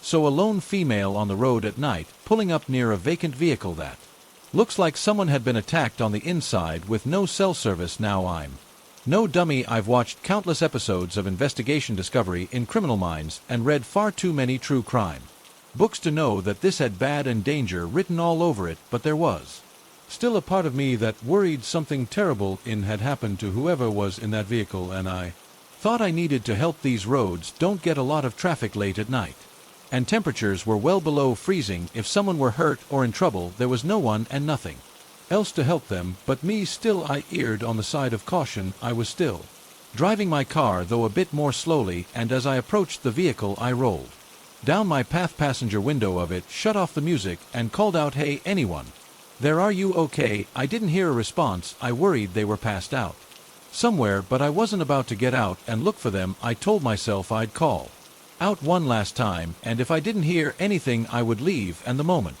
there was reception I'd call it in, and if I did hear someone, well, I figured out my next course of action then. So again I shout, "Hey, what happened? Are you okay?" There was silence for a beat, and then I heard rustling in the shadow of the trees, followed by a gruff voice saying, "Yeah." I was relieved at first, and was about to say something in response, or possibly even stop my car and get out, when I noticed three things nearly simultaneously. As I inched my way past the front of the sedan, I noticed there was no damage to the hood or anywhere else on the vehicle, which I found to be strange considering the blood on the inside of the door. In my rear-view mirror I caught a glance of someone coming out from behind the sedan, and they were making their way towards my car fast. The person did not have any blood on them or appeared injured in any way. They were wearing a mask, not like the face mask for the pandemic or a ski mask or anything normal, but one of those masks you would see in the Purge movies. And they were holding something in their hand. I don't know what it was. I couldn't get a good look, but from its length and shape my guess was maybe a tire iron or a crowbar or something. I don't need to tell you that I slammed on the gas the moment I noticed those things and drove like a bat out of hell, my heart thundering in my chest and my entire body shaking. My window was still rolled down in my haste, and the music was still shut off so I could very clearly hear someone, definitely a man, shouting at me, though I had no clue what they were saying. I just knew I had to get out of there immediately. I stole one last look in my rearview mirror as I drove away, mostly to see if they were getting in their sedan to follow and chase me, or if they'd stopped. The man with the weapon was still standing in the middle of the road, watching me, and right before I looked away from the mirror, I saw a second man emerge from the trees that had been rustling earlier, also wearing one of those creepy masks, and no trace of blood on him. I probably broke every law for speeding that night, but I wanted to get as far away from those men as possible. As soon as I made it to the roundabout, I turned towards town, parked in the Walmart parking lot that thankfully still had cars from who I assumed were workers closing up shop, and proceeded to have a full-on meltdown when I could pull myself together. I called one of my friends, T, who was a police officer, to tell him what happened and what I should do. He was concerned for me, and after asking if I was okay where I was, did they follow me, and stuff like that, he told me since it was out of city limits he couldn't do much on his end, but he could get in contact with the local police and sheriff in that jurisdiction to take my statement and check it out. I agreed, thanked him, and while I waited for the police to show up, I called my boyfriend. Through the hysterical sobs and panic, I managed to tell him what happened not even 10 or so minutes ago. He was, as you can imagine, really freaked out for my safety and wanted me to either come home immediately or drive down himself to take me home. I told him the police were on their way to take my statement, so I couldn't leave, and that I was okay, but I stayed on the phone with them until I saw the familiar police cruisers pulling into the lot. I gave the police my statement, and they assured me they would go back to the spot. I told them the sedan had been to take a look, and that they would try to catch the guys who did it, though with no cameras and no description of the men, I wasn't sure they'd be able to. I didn't even get the license plate, though at the time of my panic the thought never came to mind until the police were asking if I got it. All they had to go off of was a dark-colored sedan and two guys with masks.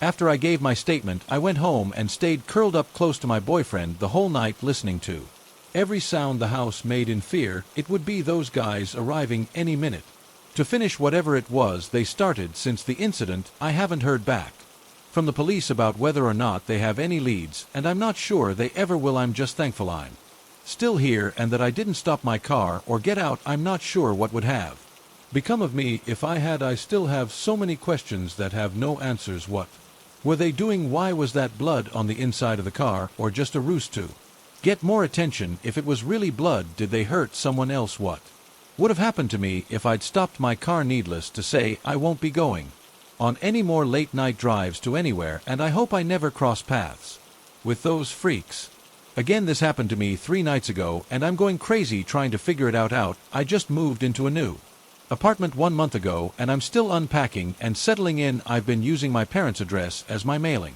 address all of my life. 3 nights ago, my parents call me at 2 a.m. freaked out and proceed to tell me the story. Apparently, at 1 a.m. someone starts banging on their front door and repeatedly ringing their doorbell. My stepdad walks downstairs and opens the door, leaving the front glass door closed and locked. There was a man standing outside who looked to be in his 30s with a black hoodie on with a hood pulled up around his face. He didn't have any distinguishing facial features, facial hair, or tattoos. The only thing my stepdad said was that he looked to be Hispanic. Neither my stepdad or my mother recognized the man. The man says, "I'm so sorry to bother you, but I'm looking for Fitzgerald." My stepdad plays dumb and says who. The man proceeded to state my full name again and says that my boyfriend is worried because I didn't come home that night. He claims to be a friend of my boyfriend and tells my stepdad that they are both out looking for me, worried because I didn't show up at home. I don't have a boyfriend. I live by myself with my 3 dogs and haven't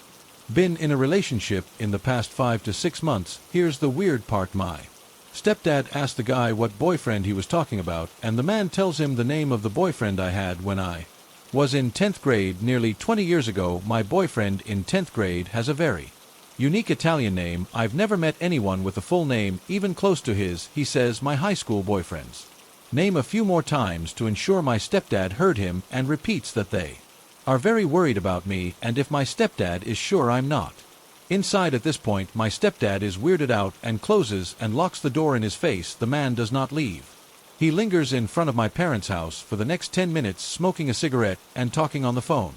Finally, my parents called the cops about 5 minutes before the cops arrive. The man walks down to the dead end on their block and drives away in a silver car. My stepdad was unable to get the license plate. My parents file a police report and nothing else happens. After I hear this story, I'm going nuts over the weirdest details. How would someone know who I dated nearly 20 years ago, and what would the motive be of making up a story that included the weird detail about my past? I have not had contact with a 10th grade boyfriend in over a decade. Yesterday I decided to message him on Facebook to see if he has any insight. I tell him the whole story. He's just as confused as I am and claims to have no part in it. I'm at a loss. I'm also really freaked out that some strange man is going through that much trouble at 1 a.m. to look for me. Any insights or ideas would be greatly appreciated. No, nothing else weird has happened since then. I also want to add something here. First off, I'm not in any legal trouble and have no reason to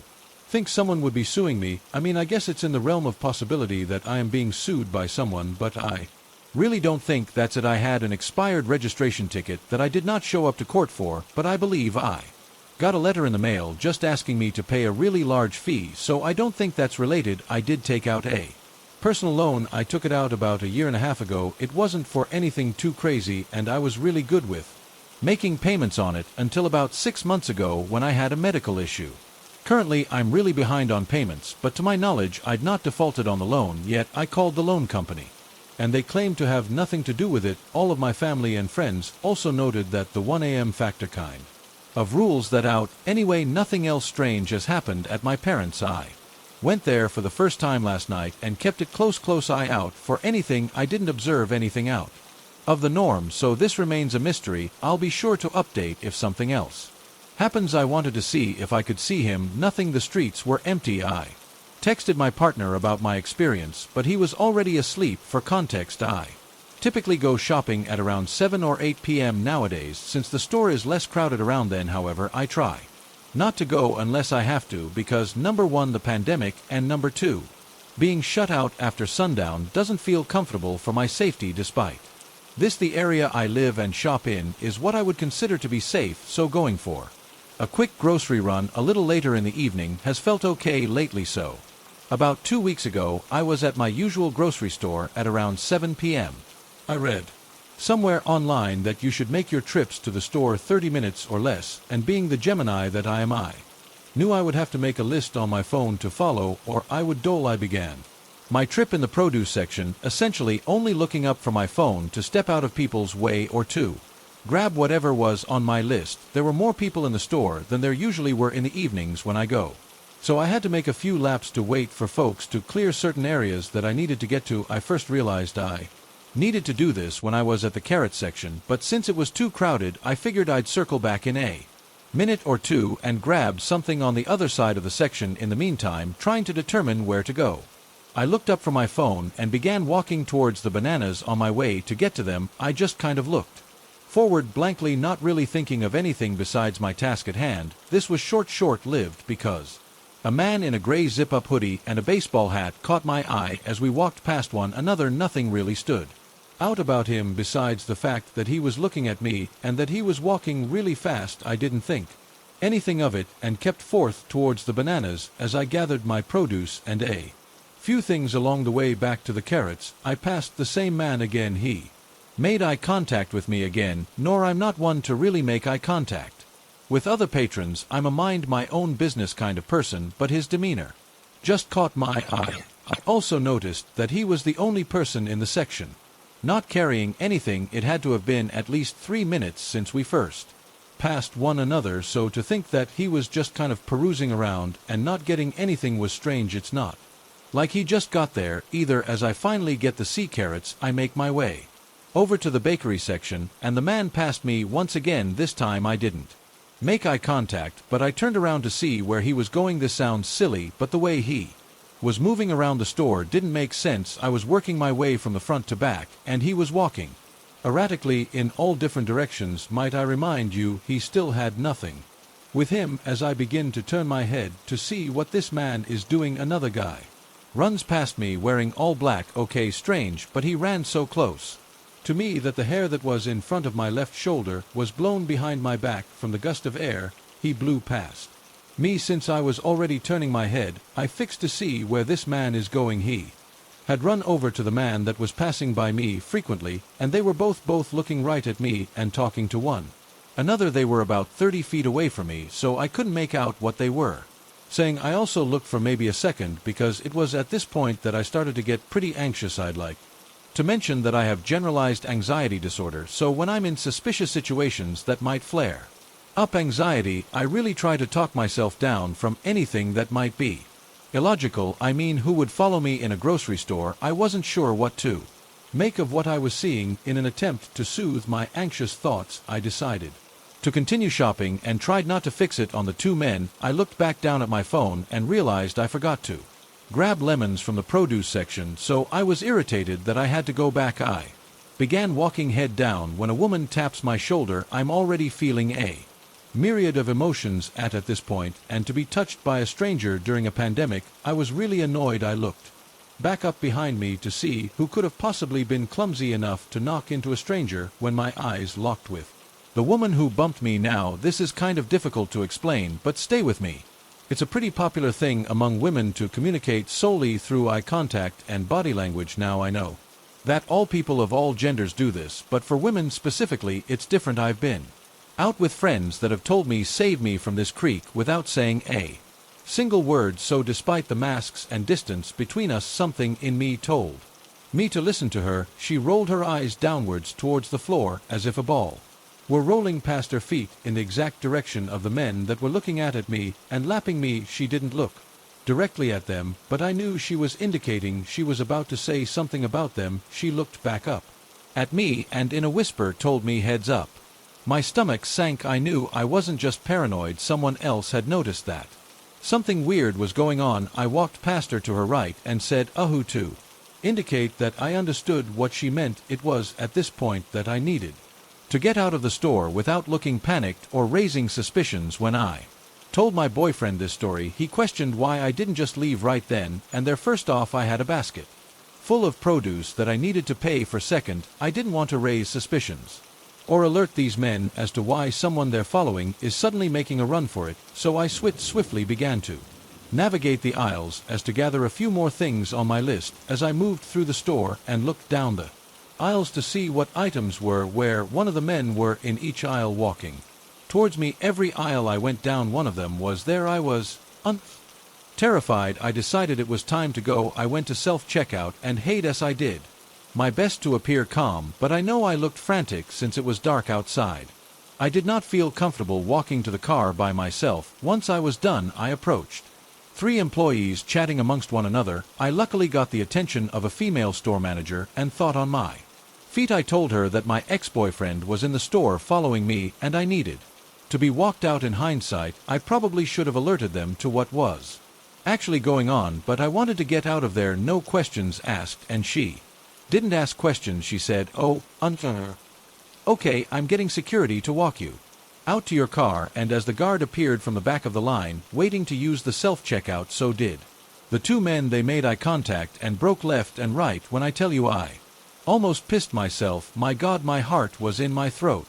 Luckily, I didn't see the men outside. The last I saw them was by the self-checkout. The security guard so kindly walked me to my car and made sure I drove away, which I am so grateful for. I called my boyfriend sobbing since my anxiety was so high at this point, and he advised me to take a different route home and make 4 right turns if I thought anyone was following me. For precaution, I stay at a friend's house that night because I was so anxious. I'm so grateful nothing happened to me and that I'm here, but I cannot thank the woman who warned me in the store enough for validating my suspicions. If you witness anything that looks sketchy or weird, please tell or warn someone. I haven't heard about any kidnappings or crimes towards women in my area recently, thank God. It just scares me to think what could have possibly happened and what kind of people are out there. I think it goes without saying that I'm no longer going shopping after sundown, nor at that store. I'm blanking on where I heard this, but I think it really applies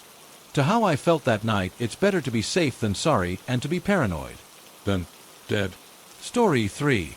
This isn't a ghost story, but something which happened a long time ago when I was at university. My friend was a regular pitcher in the university's baseball Team, he was a well-built guy, and he was tall as well. We had a test coming up, and he was in the library cramming. I was also there, and I saw everything unfold. I had the perfect view. The library was nice and quiet, and before I knew it, it was already dark out.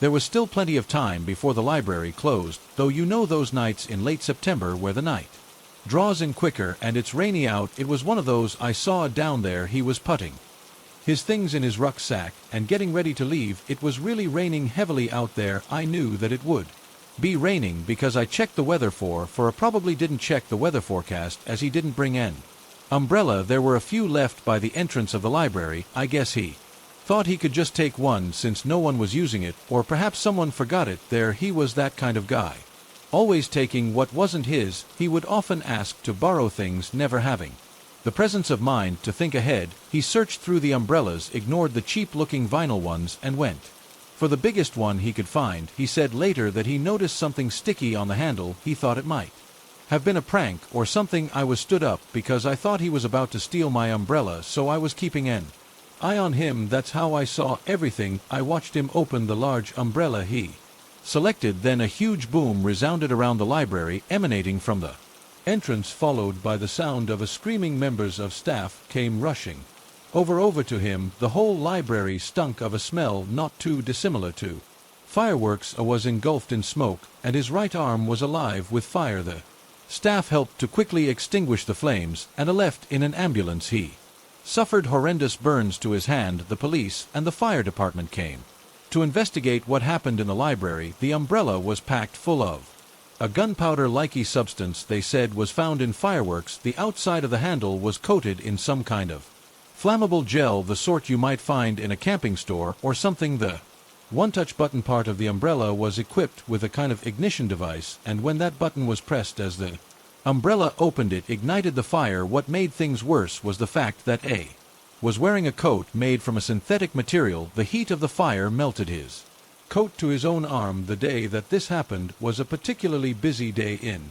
the library, as a lot of students were preparing for various tests. There were so many people coming and going, it was impossible for the police to figure out who the criminal was. There were also no fingerprints on the umbrella, and since the crime seemed to be targeted at no one in particular, it meant that identifying any suspect was impossible. Sadly, A didn't end up pursuing a career in baseball. He went in a different direction due to the nature of his injuries. What a shame. It really makes you think about taking things which aren't yours, doesn't it? This happened one night a few years back. I was a student at the time. I was work at a convenience store, trying to save some cash for university. I was living with my parents. I walked a couple miles back home from my part-time job at the convenience store. I would usually get picked up, but my parents were out on a date. The fog was thick that night, and there was no one on the streets. It was a perfect autumn night. I was wrong, though. I noticed after about 10 minutes that someone was walking behind me. I didn't pay it much mind, but when this person was taking every turn I was taking on my route home, I grew concerned. I looked over my shoulder while crossing the road to see that the owner of the footsteps behind me was a man. I turned onto my street and up to my house, grateful to hear him turn off in a different direction. It was quite foggy that night. The street nights were lit early, and since I worked a long shift, I went over to the mailbox before going inside. I was expecting something at that point in my life. I hadn't really had any paranormal experiences or been in the line of any inherent danger. That all changed that night, though. While I was checking my mailbox, something appeared from the corner of my eye that made me turn to the right to face it. At first I thought my eyes were playing tricks on me. Then I quickly realized that there was a figure at the other end of the street. I was fairly certain it was the man, not the guy from before I prayed. It was strange because he was just standing there completely still, and I guessed that he was staring straight at me. My flight reflex kicked in, and I quickly made my way to my front door. The hairs on my neck were standing on end. I inherently knew that there was something off about this situation, and I needed to get out of it. I unlocked the door, turned to have a last look, and nearly fainted. The figure was now at the end of the driveway. I needed to get inside and get behind a locked door. Once inside, I looked through the window, and he was gone. I was trembling in fear. I couldn't see where this guy was, and I couldn't decide whether or not to turn the lights on, but I continued to Periodically checked the window. I almost jumped out of my skin when the neighbor's dog started barking loudly. I was really frightened. My blood froze in my veins as I heard footsteps. Hearing the footsteps approaching my front door, I ran, covering my mouth to prevent myself from screaming, and I looked through the peephole. The outdoor sensor light wasn't on, but I could see the wall well enough due to the streetlights, and it was light out due to the fog. Barely breathing, I stared through the peephole and gasped in fear when a dark shadow appeared. I was sure that it was the man, with his hood pulled over his head, and he was inches from the door. Instinctively, I flipped the light switch and went back to looking through the peephole. He wasn't there. I raced around the house and turned every light on while trying to find my phone. I was in such a panic, I had no idea where I put my handbag. I was shaking in terror as I crept into the kitchen and grabbed a knife from the knife block. The dog had stopped barking, and for a moment I thought that the man had gone to silence. Then I was too frightened to look out of the window. Then I heard my neighbor's voice yelling I was saved. I won't repeat the language he used, but he made sure that the creep was off of our property. He came over, and when I was certain that the man was gone, I opened the door. We spoke for a little while, and he calmed me down. I even asked him to check all the rooms in the house. I was a bit embarrassed, but I cannot tell you how shook up I was. It seemed like hours had passed before my parents got home. I explained it all to them, and they told me I needed to make a statement to the police in the morning. After one more check on all the windows, I went to bed early the next morning at around 2 a.m. Something woke me up, and I sat bolt upright, straining my ears. The silence was so deafening, but my beating heart almost hurt with the slowly building anxiety. I felt for sure that the man was back. I checked the windows. Nothing. I stayed up until dawn. I never saw him again, and I really don't want to either. The whole experience terrified me. I always make sure doors are locked no matter where I go. Ever since then I've been afraid of fog. 2. This is a scary experience I had with my brother on the night that this took place. My brother and I decided to go watch a movie in the CIN. The only issue was that the movie wasn't screening in our town, and we would have to drive kind of far. We didn't really care though, as we were young. I think I was about 16 and my brother was 19, so when you're at that age you feel like you have all the time in the world. It was just over an hour's drive, and the only showing was at night. We got there on time and watched our movie, and then had some dinner in a fast food place. We hit the road at about 11 p.m. and started making our way home. It had been a great night. My brother was driving and I was in the passenger seat. We were using the satellite navigation system since we were driving along unfamiliar roads. Although it was kind of a long drive and late, we had plenty to talk about. We were talking about the movie and food for some reason. Just for some context, we were driving back to our hometown in Kagawa from Tokushima. This is in Shikoku. The navigation system leads us in a different direction to the way we came. It seemed to be taking us away from the highways. I felt like this was to avoid either an accident on the road or some late-night reworks. It wasn't great though, because we were on National Route 11, and that ran alongside the sea. It was incredibly well lit, and the roads were wide. Now we were going through winding, narrow mountain passes. We ended up getting a little lost since my brother and I didn't know these roads. We couldn't really figure out where to go. I mean, the SATAP wasn't exactly helping us, but as we were young, we felt as if the SATAP knew better, so we made a choice to keep following its directions, and that turned out to be a very bad choice. We headed further into the darkness of the mountain and away from the bright lights of the highway. We would try to reassure one another that we were probably being sent to a shortcut and everything would be fine. We relied on the sat-nav's directions. The last of the streetlights disappeared. There was nothing but darkness ahead of us, and all around. I got worried, so I said to my brother, "This is a little odd. Huh, the SATAP says it's fine." My brother replied. He couldn't hide his look of concern from me. I could see it written on his face. Dark thickets of trees towered either side of the road as our car chugged up higher into the mountains. Because we were now on uneven roads, the car was making some strange noises which began to panic me. It sounded like the engine was struggling. I swallowed my pride and said to my brother, "Hey bro, I got to be honest, I'm getting scared now. Why don't we make a U-turn and just get back on the highway?" My brother didn't respond. He was just fixated on the road ahead. I felt my heart begin to caner. Now I asked him the same question again. He didn't say a word. I watched as he tightened his grip on the steering wheel. "Hey bro, come on, you're scaring me now." Just as I was about to ask him to make a U-turn for the third time, he drew in a deep breath, and finally spoke, "Don't look behind, something strange is going on." I felt my spine turn to eyes. I didn't even really understand what he meant. Why was he being so vague? I instinctively wanted to look behind me, but I did as he asked. I sat there in silent contemplation, unable to muster the courage to say another word for a little, while I thought that my brother might be teasing me. We did like to prank one another, but neither of us had ever gone as far as this. This seemed way too serious. I looked over at him to see if he had a slight smirk on his face, but he looked like he was in the zone, incredibly focused and yet incredibly concerned. When I saw that look of determination on his face, I knew there was something behind us. I noticed that we were speeding up as well now. Then my brother floored it. I felt myself slam backwards in the passenger seat. It was terrifying. At any moment another vehicle coming in the opposite direction could appear behind one of the B in the mountain road. We were going way too fast. Whatever was behind us had forced my brother to drive incredibly recklessly. I went against my brother's orders and I looked in the wing mirror to try and see what was behind us, but I couldn't see anything. Had my brother just gone completely mad? I was silent. I wanted to plead with him to slow down, but I didn't want to divert his attention from driving despite being on these dark, intricate roads. He drove even faster. I felt for sure that we were going to collide with something at any moment, so I kind of braced myself. I tensed up. Then suddenly we were turning.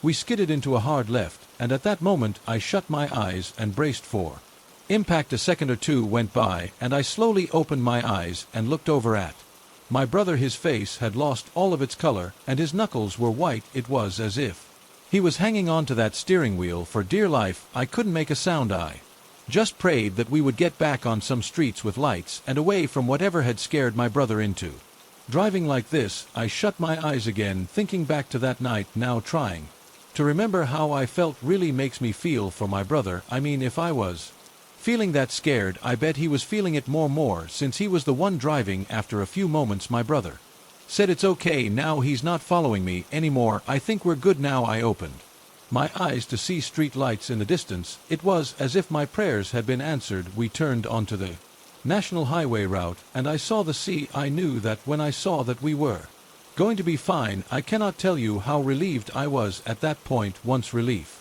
settled in, a new feeling emerged, curiosity. I needed to know what caused my brother to drive like our lives depended on it. I needed to know what had been following us. Bro, what was behind us? Something really freaked you out, didn't it? I asked him. My brother drew in another deep breath like before and said something like this. Pretty much as soon as we made that turnoff onto the mountain road, I felt as if we were being tailed. I knew because at one point the rear sensor went off. I didn't see anything behind at first because of the dark, and that was when I realized that we were being tailed by a car without its headlights on. I thought that whoever was driving must know these mountain roads well, if they were confident enough to drive with no lights. At first he was glad to see that other cars were using these roads, because he thought that the sat-nav might be right. He said he felt uncomfortable that the car had its lights off.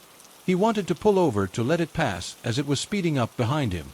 Now and then, however, the roads were way too narrow to allow him to pull off to the side to let the car behind pass. It was at that point he glanced in the rear view mirror to try to get a better look at the driver. He said the sight of the driver took his breath away. The driver had the interior light of his car on, and my brother could see his face. He was smiling. He said it wasn't a happy smile, but a disgusted grin that came with furrowed brows. That was the moment that my brother said he knew we had to get away from that car and its driver. That was the moment he started driving faster. It made sense to me now why, when I looked in the wing mirror, I couldn't see anything when my brother made that screeching left turn. The car behind apparently carried on going straight. We weren't sure if the driver tried to turn around to follow us, but we don't think that he did because my brother didn't see him again that night. We managed to arrive home safely without further incident. That experience really had an effect on my brother. He became a lot more anxious and jumpy after that. He sought out some help though, and thankfully I don't think it has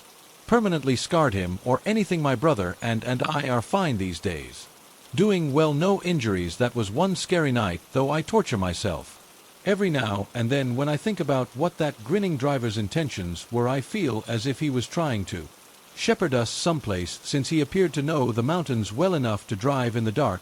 he wasn't scared of showing us his face, and that is pretty unnerving. It makes me feel as if something more than a robbery might have been on the cards. Your guess is as good as mine. I once matched with someone on a dating app, and it completely put me off ever using apps like that again. At first we got on quite well enough for us to have a date, but something about him and me just didn't feel like a great fit. Unfortunately, the reason why I didn't think we would ever become an item was because he came across as a pretty weird dude. He was a little bit intense, you know, a bit stocky, full on. Unfortunately, he already had my information, so I would sometimes hear from him and keep in touch with him via an app called Line. I felt that if I blocked him, something bad might happen. He might fly off the handle. This guy had this intensity that was just haunting. I didn't want to provoke him. I know that sounds so dumb, but that is how I felt. Eventually, I stopped opening his messages. I just left them unread. After a while, he got the picture and stopped contacting me. I know it's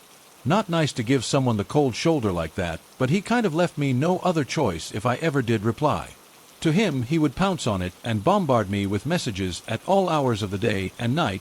He stopped messaging me, and I thought that would be the end of things. I assumed that he had given up and moved on. However, one day during a particularly cold winter in my city, something bad happened. It was freezing as I walked home from work. I didn't think that I could feel any colder, but when someone jumped out in front of me from some darkened alley, my heart felt like it was turning to ice. It was him, the guy I went on a date with months ago. So there I was, confronted by the creep I had thought I had successfully avoided. I was really scared. He just stood there in my path and didn't say anything. He was glaring at me, and I was shocked into his silence. I didn't really know what to say at first, but after a couple of awkward seconds I asked him what he was doing here, and he said something like, "What's so bad about two lovers meeting? I mean, it's only natural I come around to see you if I can't reach you by the phone."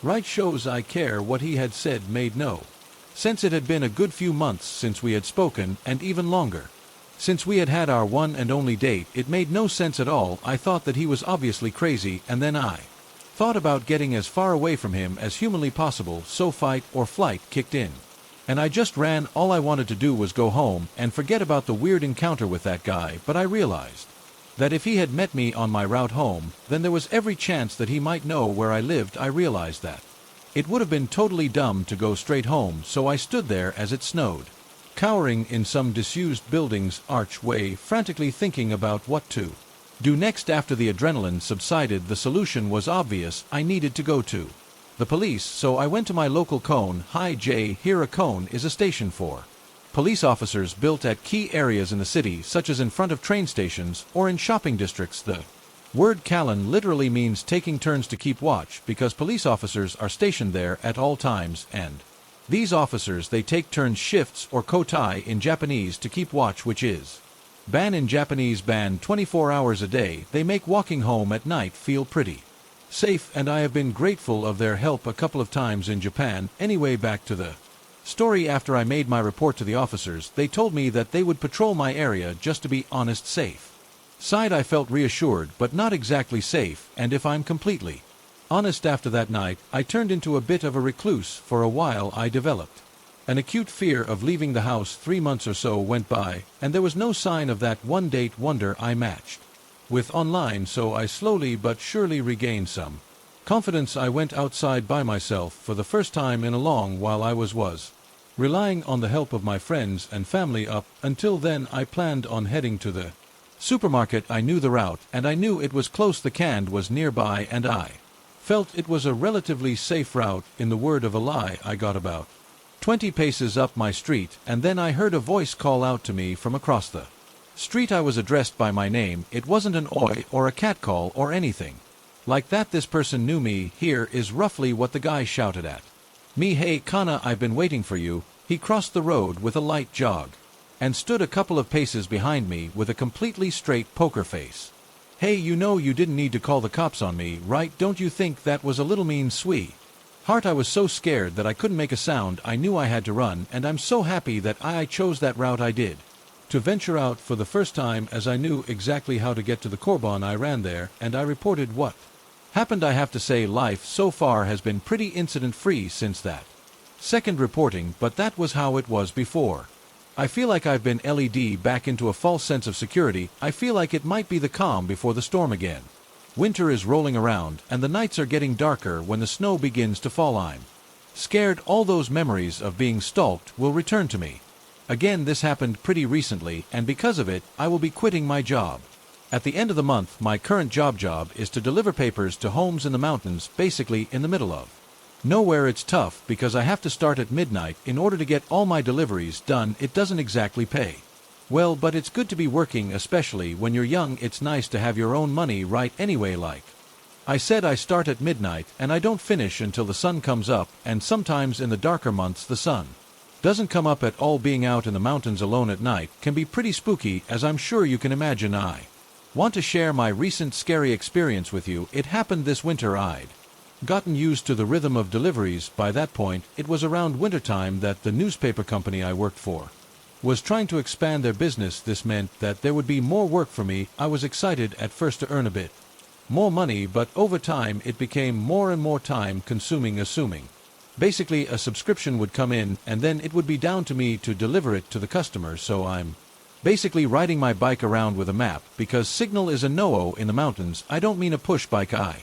mean a really low-quality motorbike, low CCS. The people who buy these subscriptions have an amazing ability to be unfindable. It never felt as if it was straightforward. I had one of these subscription jobs on that winter night. I knew the address, and I knew it wasn't going to be an easy night. There were a few roads through the forest areas, and even worse was the fact that some of the roads were very narrow. I could barely ride my bike along them. I set off and rode my bike right up to the point where the narrow road began. Since it was winter, I figured it would be safer if I just parked the bike up and delivered the subscription on foot. There was a footpath. After all, there was a postbox at the end of the customer's drive. It was a short distance from the house. I started down the sloped road towards the postbox, and then I froze in my tracks. I heard the sound of a dog barking. No, not just one dog. It sounded like there were at least two. I thought not much of it and approached the postbox with a subscription in hand. It was still pitch black out at this point, despite it being the early morning. As I approached, I noticed a light turned on at the front door. There was an old lady stood outside under the porch. Seeing her gave me a fright. I thought to myself, oh wow, someone super eager for the morning paper. I figured since she was out, I could literally just put the subscription in her hand, so I approached her. I stopped when she started yelling at me, stop right there, what do you think you're doing? I'm delivering the newspaper paper and your subscription. The boss made us wear a uniform, and we had to have this ID card around our neck, as some customers, especially ones like this who live in remote areas, can be skeptic of people they don't know. Stranger danger. I raised my ID badge as I assumed she could see me pretty well. You expect me to believe that you think that's proof? She screamed at me. I could see the dogs, especially the whites of their teeth. They were beat at me while the animals snarled. The old woman then pulled out a pair of long gardening shears or scissors from behind her back and pointed them at me. I instinctively backed away. I just tried to remain as calm as possible. I wondered if she was suffering with some kind of disease, maybe something like dementia. If she came at me with those long scissors, I planned on pushing them away or trying to kick her in the abdomen. I practiced full contact, correct, or however she was an old lady. I don't know if I could have done that to her. I hoped that it wouldn't come to that. I just said, well then I will just leave this here and be on my way. With that, I turned to leave. I didn't get paid enough to deal with this rubbish. I upped my pace as the old lady was still shouting at me. She sounded as if she was getting riled up. The dogs were really barking at me now. I turned to look over my shoulder, and I saw her let go of their leashes. She was walking towards me, slashing the scissors through the air. She wasn't making any sense. I couldn't make out a single word she was shouting. It was time to run. I raced up the hill as I heard the dogs chasing me. I couldn't believe she literally released the hounds on me. I ran up the hill as fast as I could. I needed to get back to my motorbike. I got back to the bike, kicked out the stand, and hopped on. I started the engine and had a look behind me. I saw the tips of the dogs'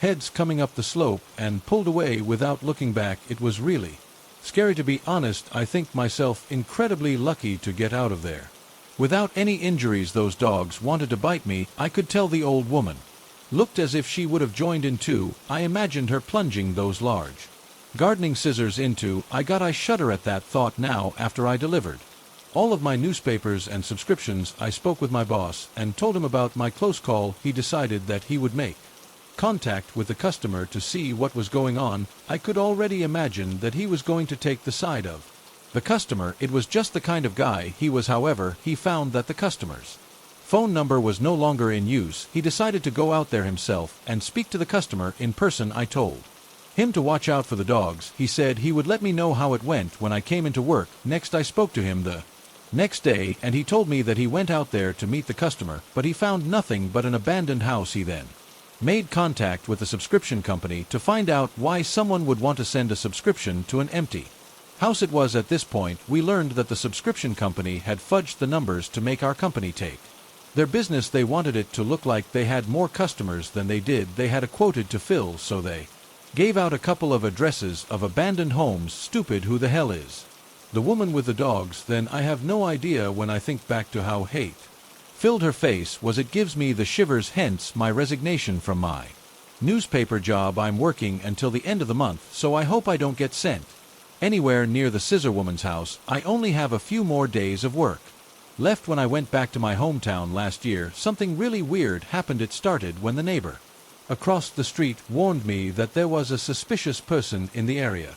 Apparently, someone was going around ringing people's doorbells at around 1 a.m. in the neighborhood. My neighbor said that they ignored the doorbell at first since they were in bed, as it was so late. Everyone in their house was in bed asleep. The doorbell kept ringing, so my neighbor's husband got out of bed to see what was going on.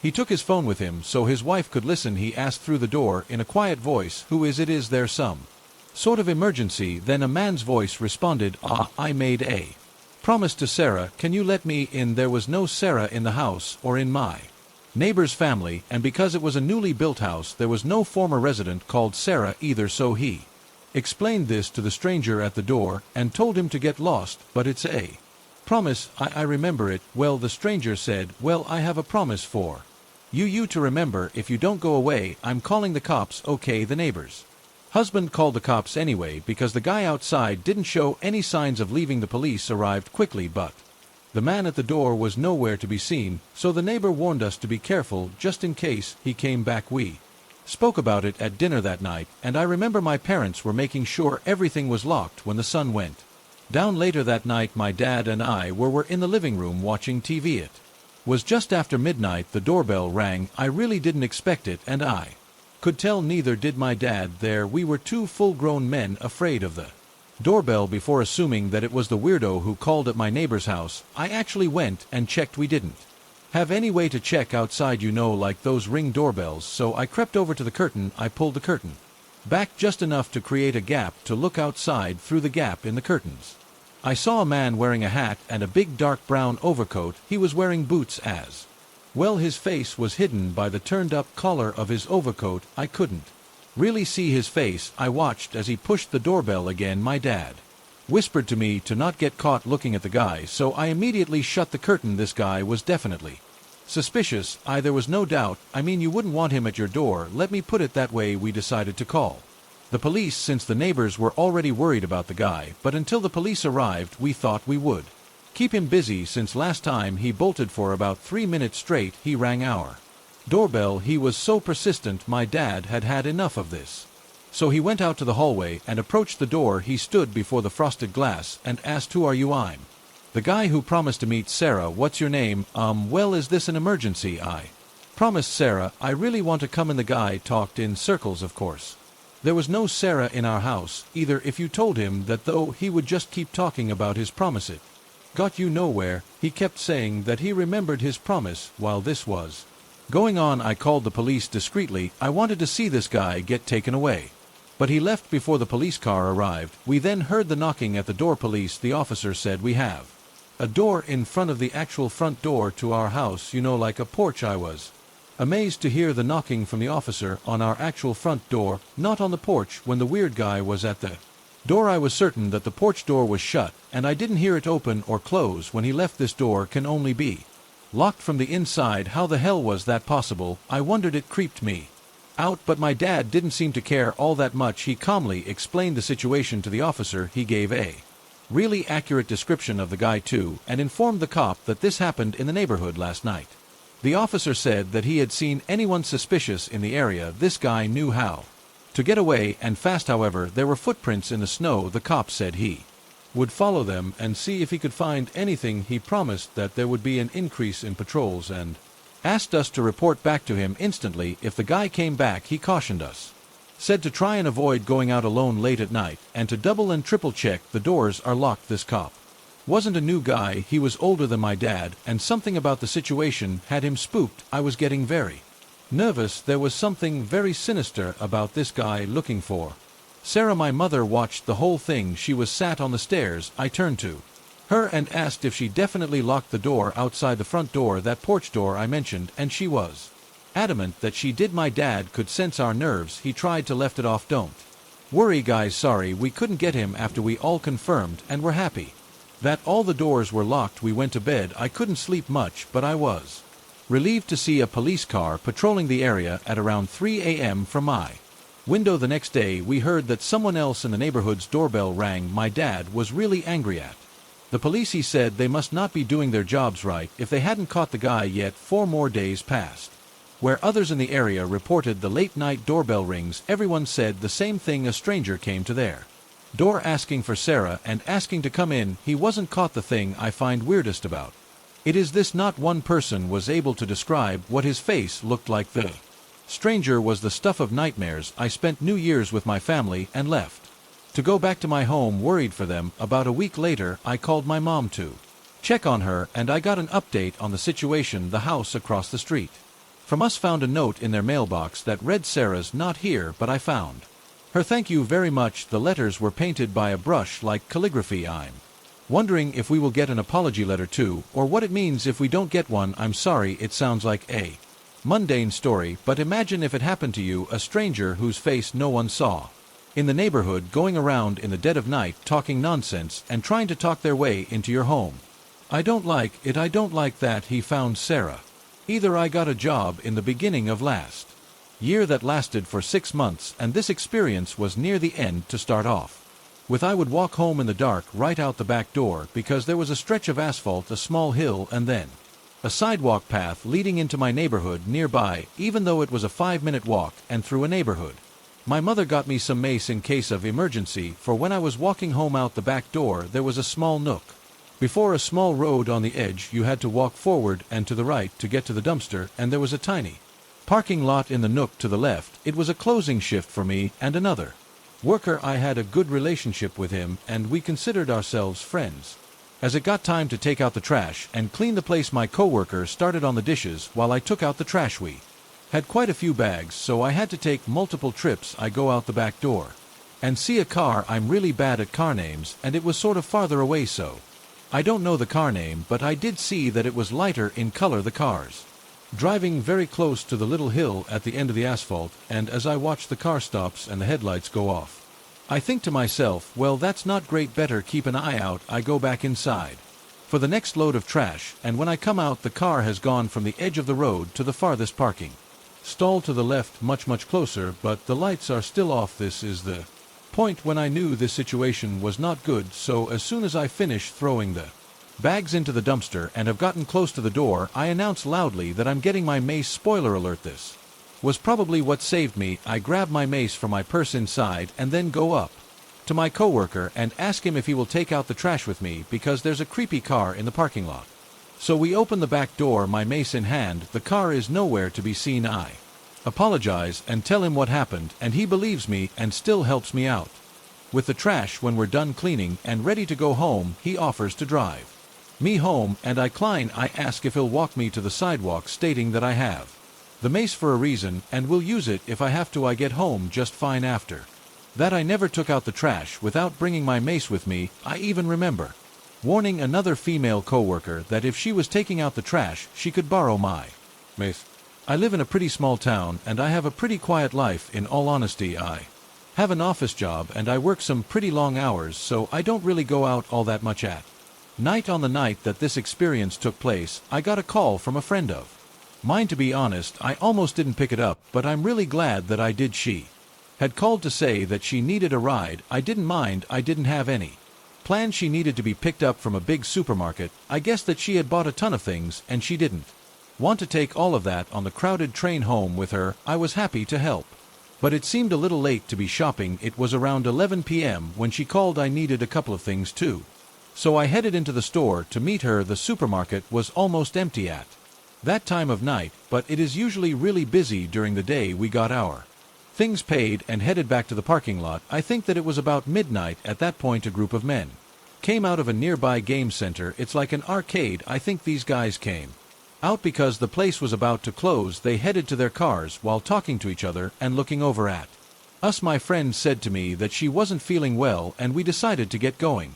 We pulled out of the parking lot and a couple of the other cars followed on behind us. That was normal though. It was closing time and the lights in the retail park were all going out. I noticed that my friend was quiet. I guess that was just because she said she didn't feel well. I looked over at her and she looked pale. She looked at me and said, "I think I know the guy in the car behind us." I didn't think much of it when she said that. I thought that it was just some coincidence. I went to look in the mirrors to see if I knew him too, and then my friend suddenly said, "Don't look back." I realized why she was so uncomfortable now, and I tried to pull over to let the guy pass, but then my friend snapped at me. She said, "Don't stop the car. Whatever you do." I did as she asked and continued, "That's my ex-boyfriend. If you stop, I'm scared he'll come and try to open the door." Okay, this is serious. I thought I made up my mind not to drive down highways. I wanted to avoid traffic lights, which would mean we would have to stop when my car stops. The doors automatically unlock while the car is in drive, so I decided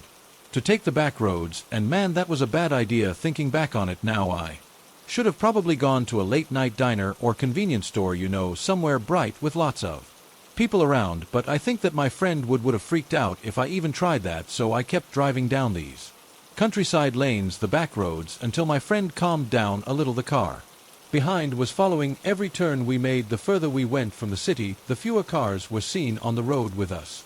It got to a point where it was literally just us. The car behind was speeding up too, forcing me to go faster and faster. I asked my friend, "Why is this guy chasing us?" and she said, "I think I made him really angry. I don't want to stay at my place alone tonight." She then began to cry, and I didn't really get my answer. The situation we were in was getting more and more unnerving. I didn't know how it was going to end, and I didn't want to consider the possibilities. I kept driving. There wasn't much else I could do, but then something occurred to me. I had quite a small and light car, and the car behind was much bigger. What if I went down on a narrow road? Maybe that would stop the guy from chasing us. He would be scared to damage his car. I decided to take that risk and turned down the next narrow road. I found I kept an eye on my navigation system to try and find a way back out of there. I didn't want to be stuck down some dead-end road. I needed to keep driving, or at least get to someplace safe, because I didn't want to send my friend home in the state she was in. I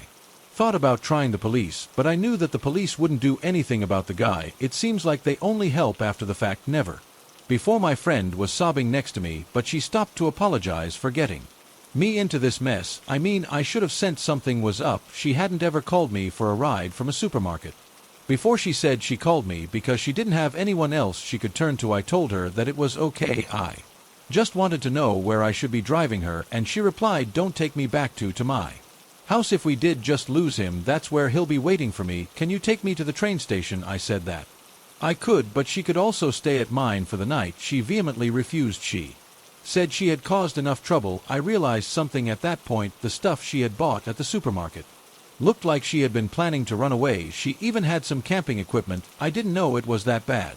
I didn't fully understand the situation, but I knew one thing: the man who was chasing us was very dangerous. If running away from her life in our town seemed to be her preferred option, she said that she would stay in a hotel that night. She would get off the train far away and lay low. She was going to hotel hop to make sure her location changed every now and then. I felt for her. I really did. She said that she felt like he was always watching her and he knew how to find her. That's just so scary to me.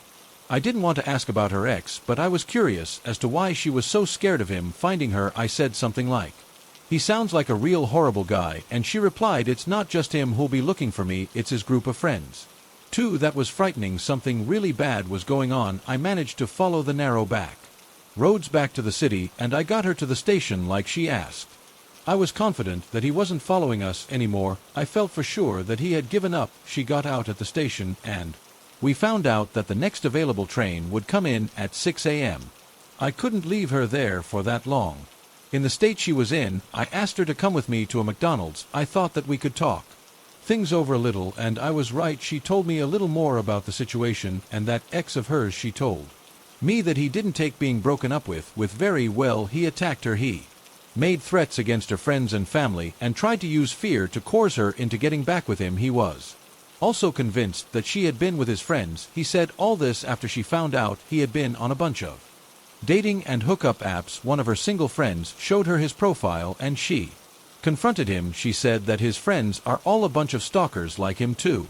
I was shocked and finding it a little hard to follow her story personally. I think they could have been as bad as one another with the cheating by the sounds of things. She turned to me and said, I want you to forget about me, okay? I'm not going to have anything more to do with you. I mean, it's very sad to lose a friend, of course, but equally I didn't want to get involved with these weird guys and be chased by random men at night. I was feeling conflicted. She began to cry again and she kept saying it's really my fault this time. After dropping her off at the train station and helping her onto the platform with her bags, she turned to me and gave me 10,000 yen and said, thank you, I'll always be grateful for tonight. And that was the last time I ever saw her. I had tears in my eyes as I drove home from the station that night, but they felt like they instantly dried up when I noticed a certain car in the lane next to mine. I couldn't believe it. The guy who had followed me earlier was still out here looking for us. I got goosebumps, but I tried not to make it obvious that I had noticed him. By some miracle,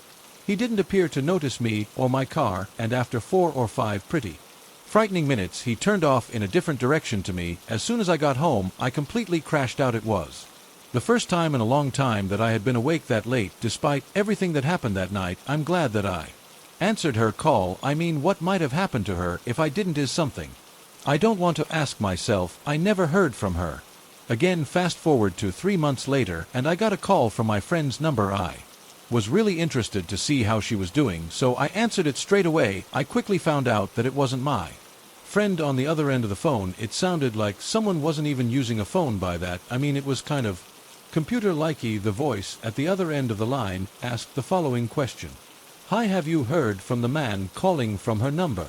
Seemed to be polite and friendly, but I knew he was likely one of the guys who was chasing her and me that night. I was a little scared to say anything at first, but then I managed to say, actually, I haven't heard from her in a very long time, so sorry I can't help you. Is that so? Well, then I'm sorry to have bothered you then. And the call ended. I was so scared. Even though it wasn't happening to me, I had a way to contact her through a separate messaging app, but I didn't dare use it just in case one of those guys or her ex had a way of tracking her messages. I hope she managed to start a new life, and although that call was scary, it told me that they hadn't managed to track her down. If you are out there, stay safe, my friend.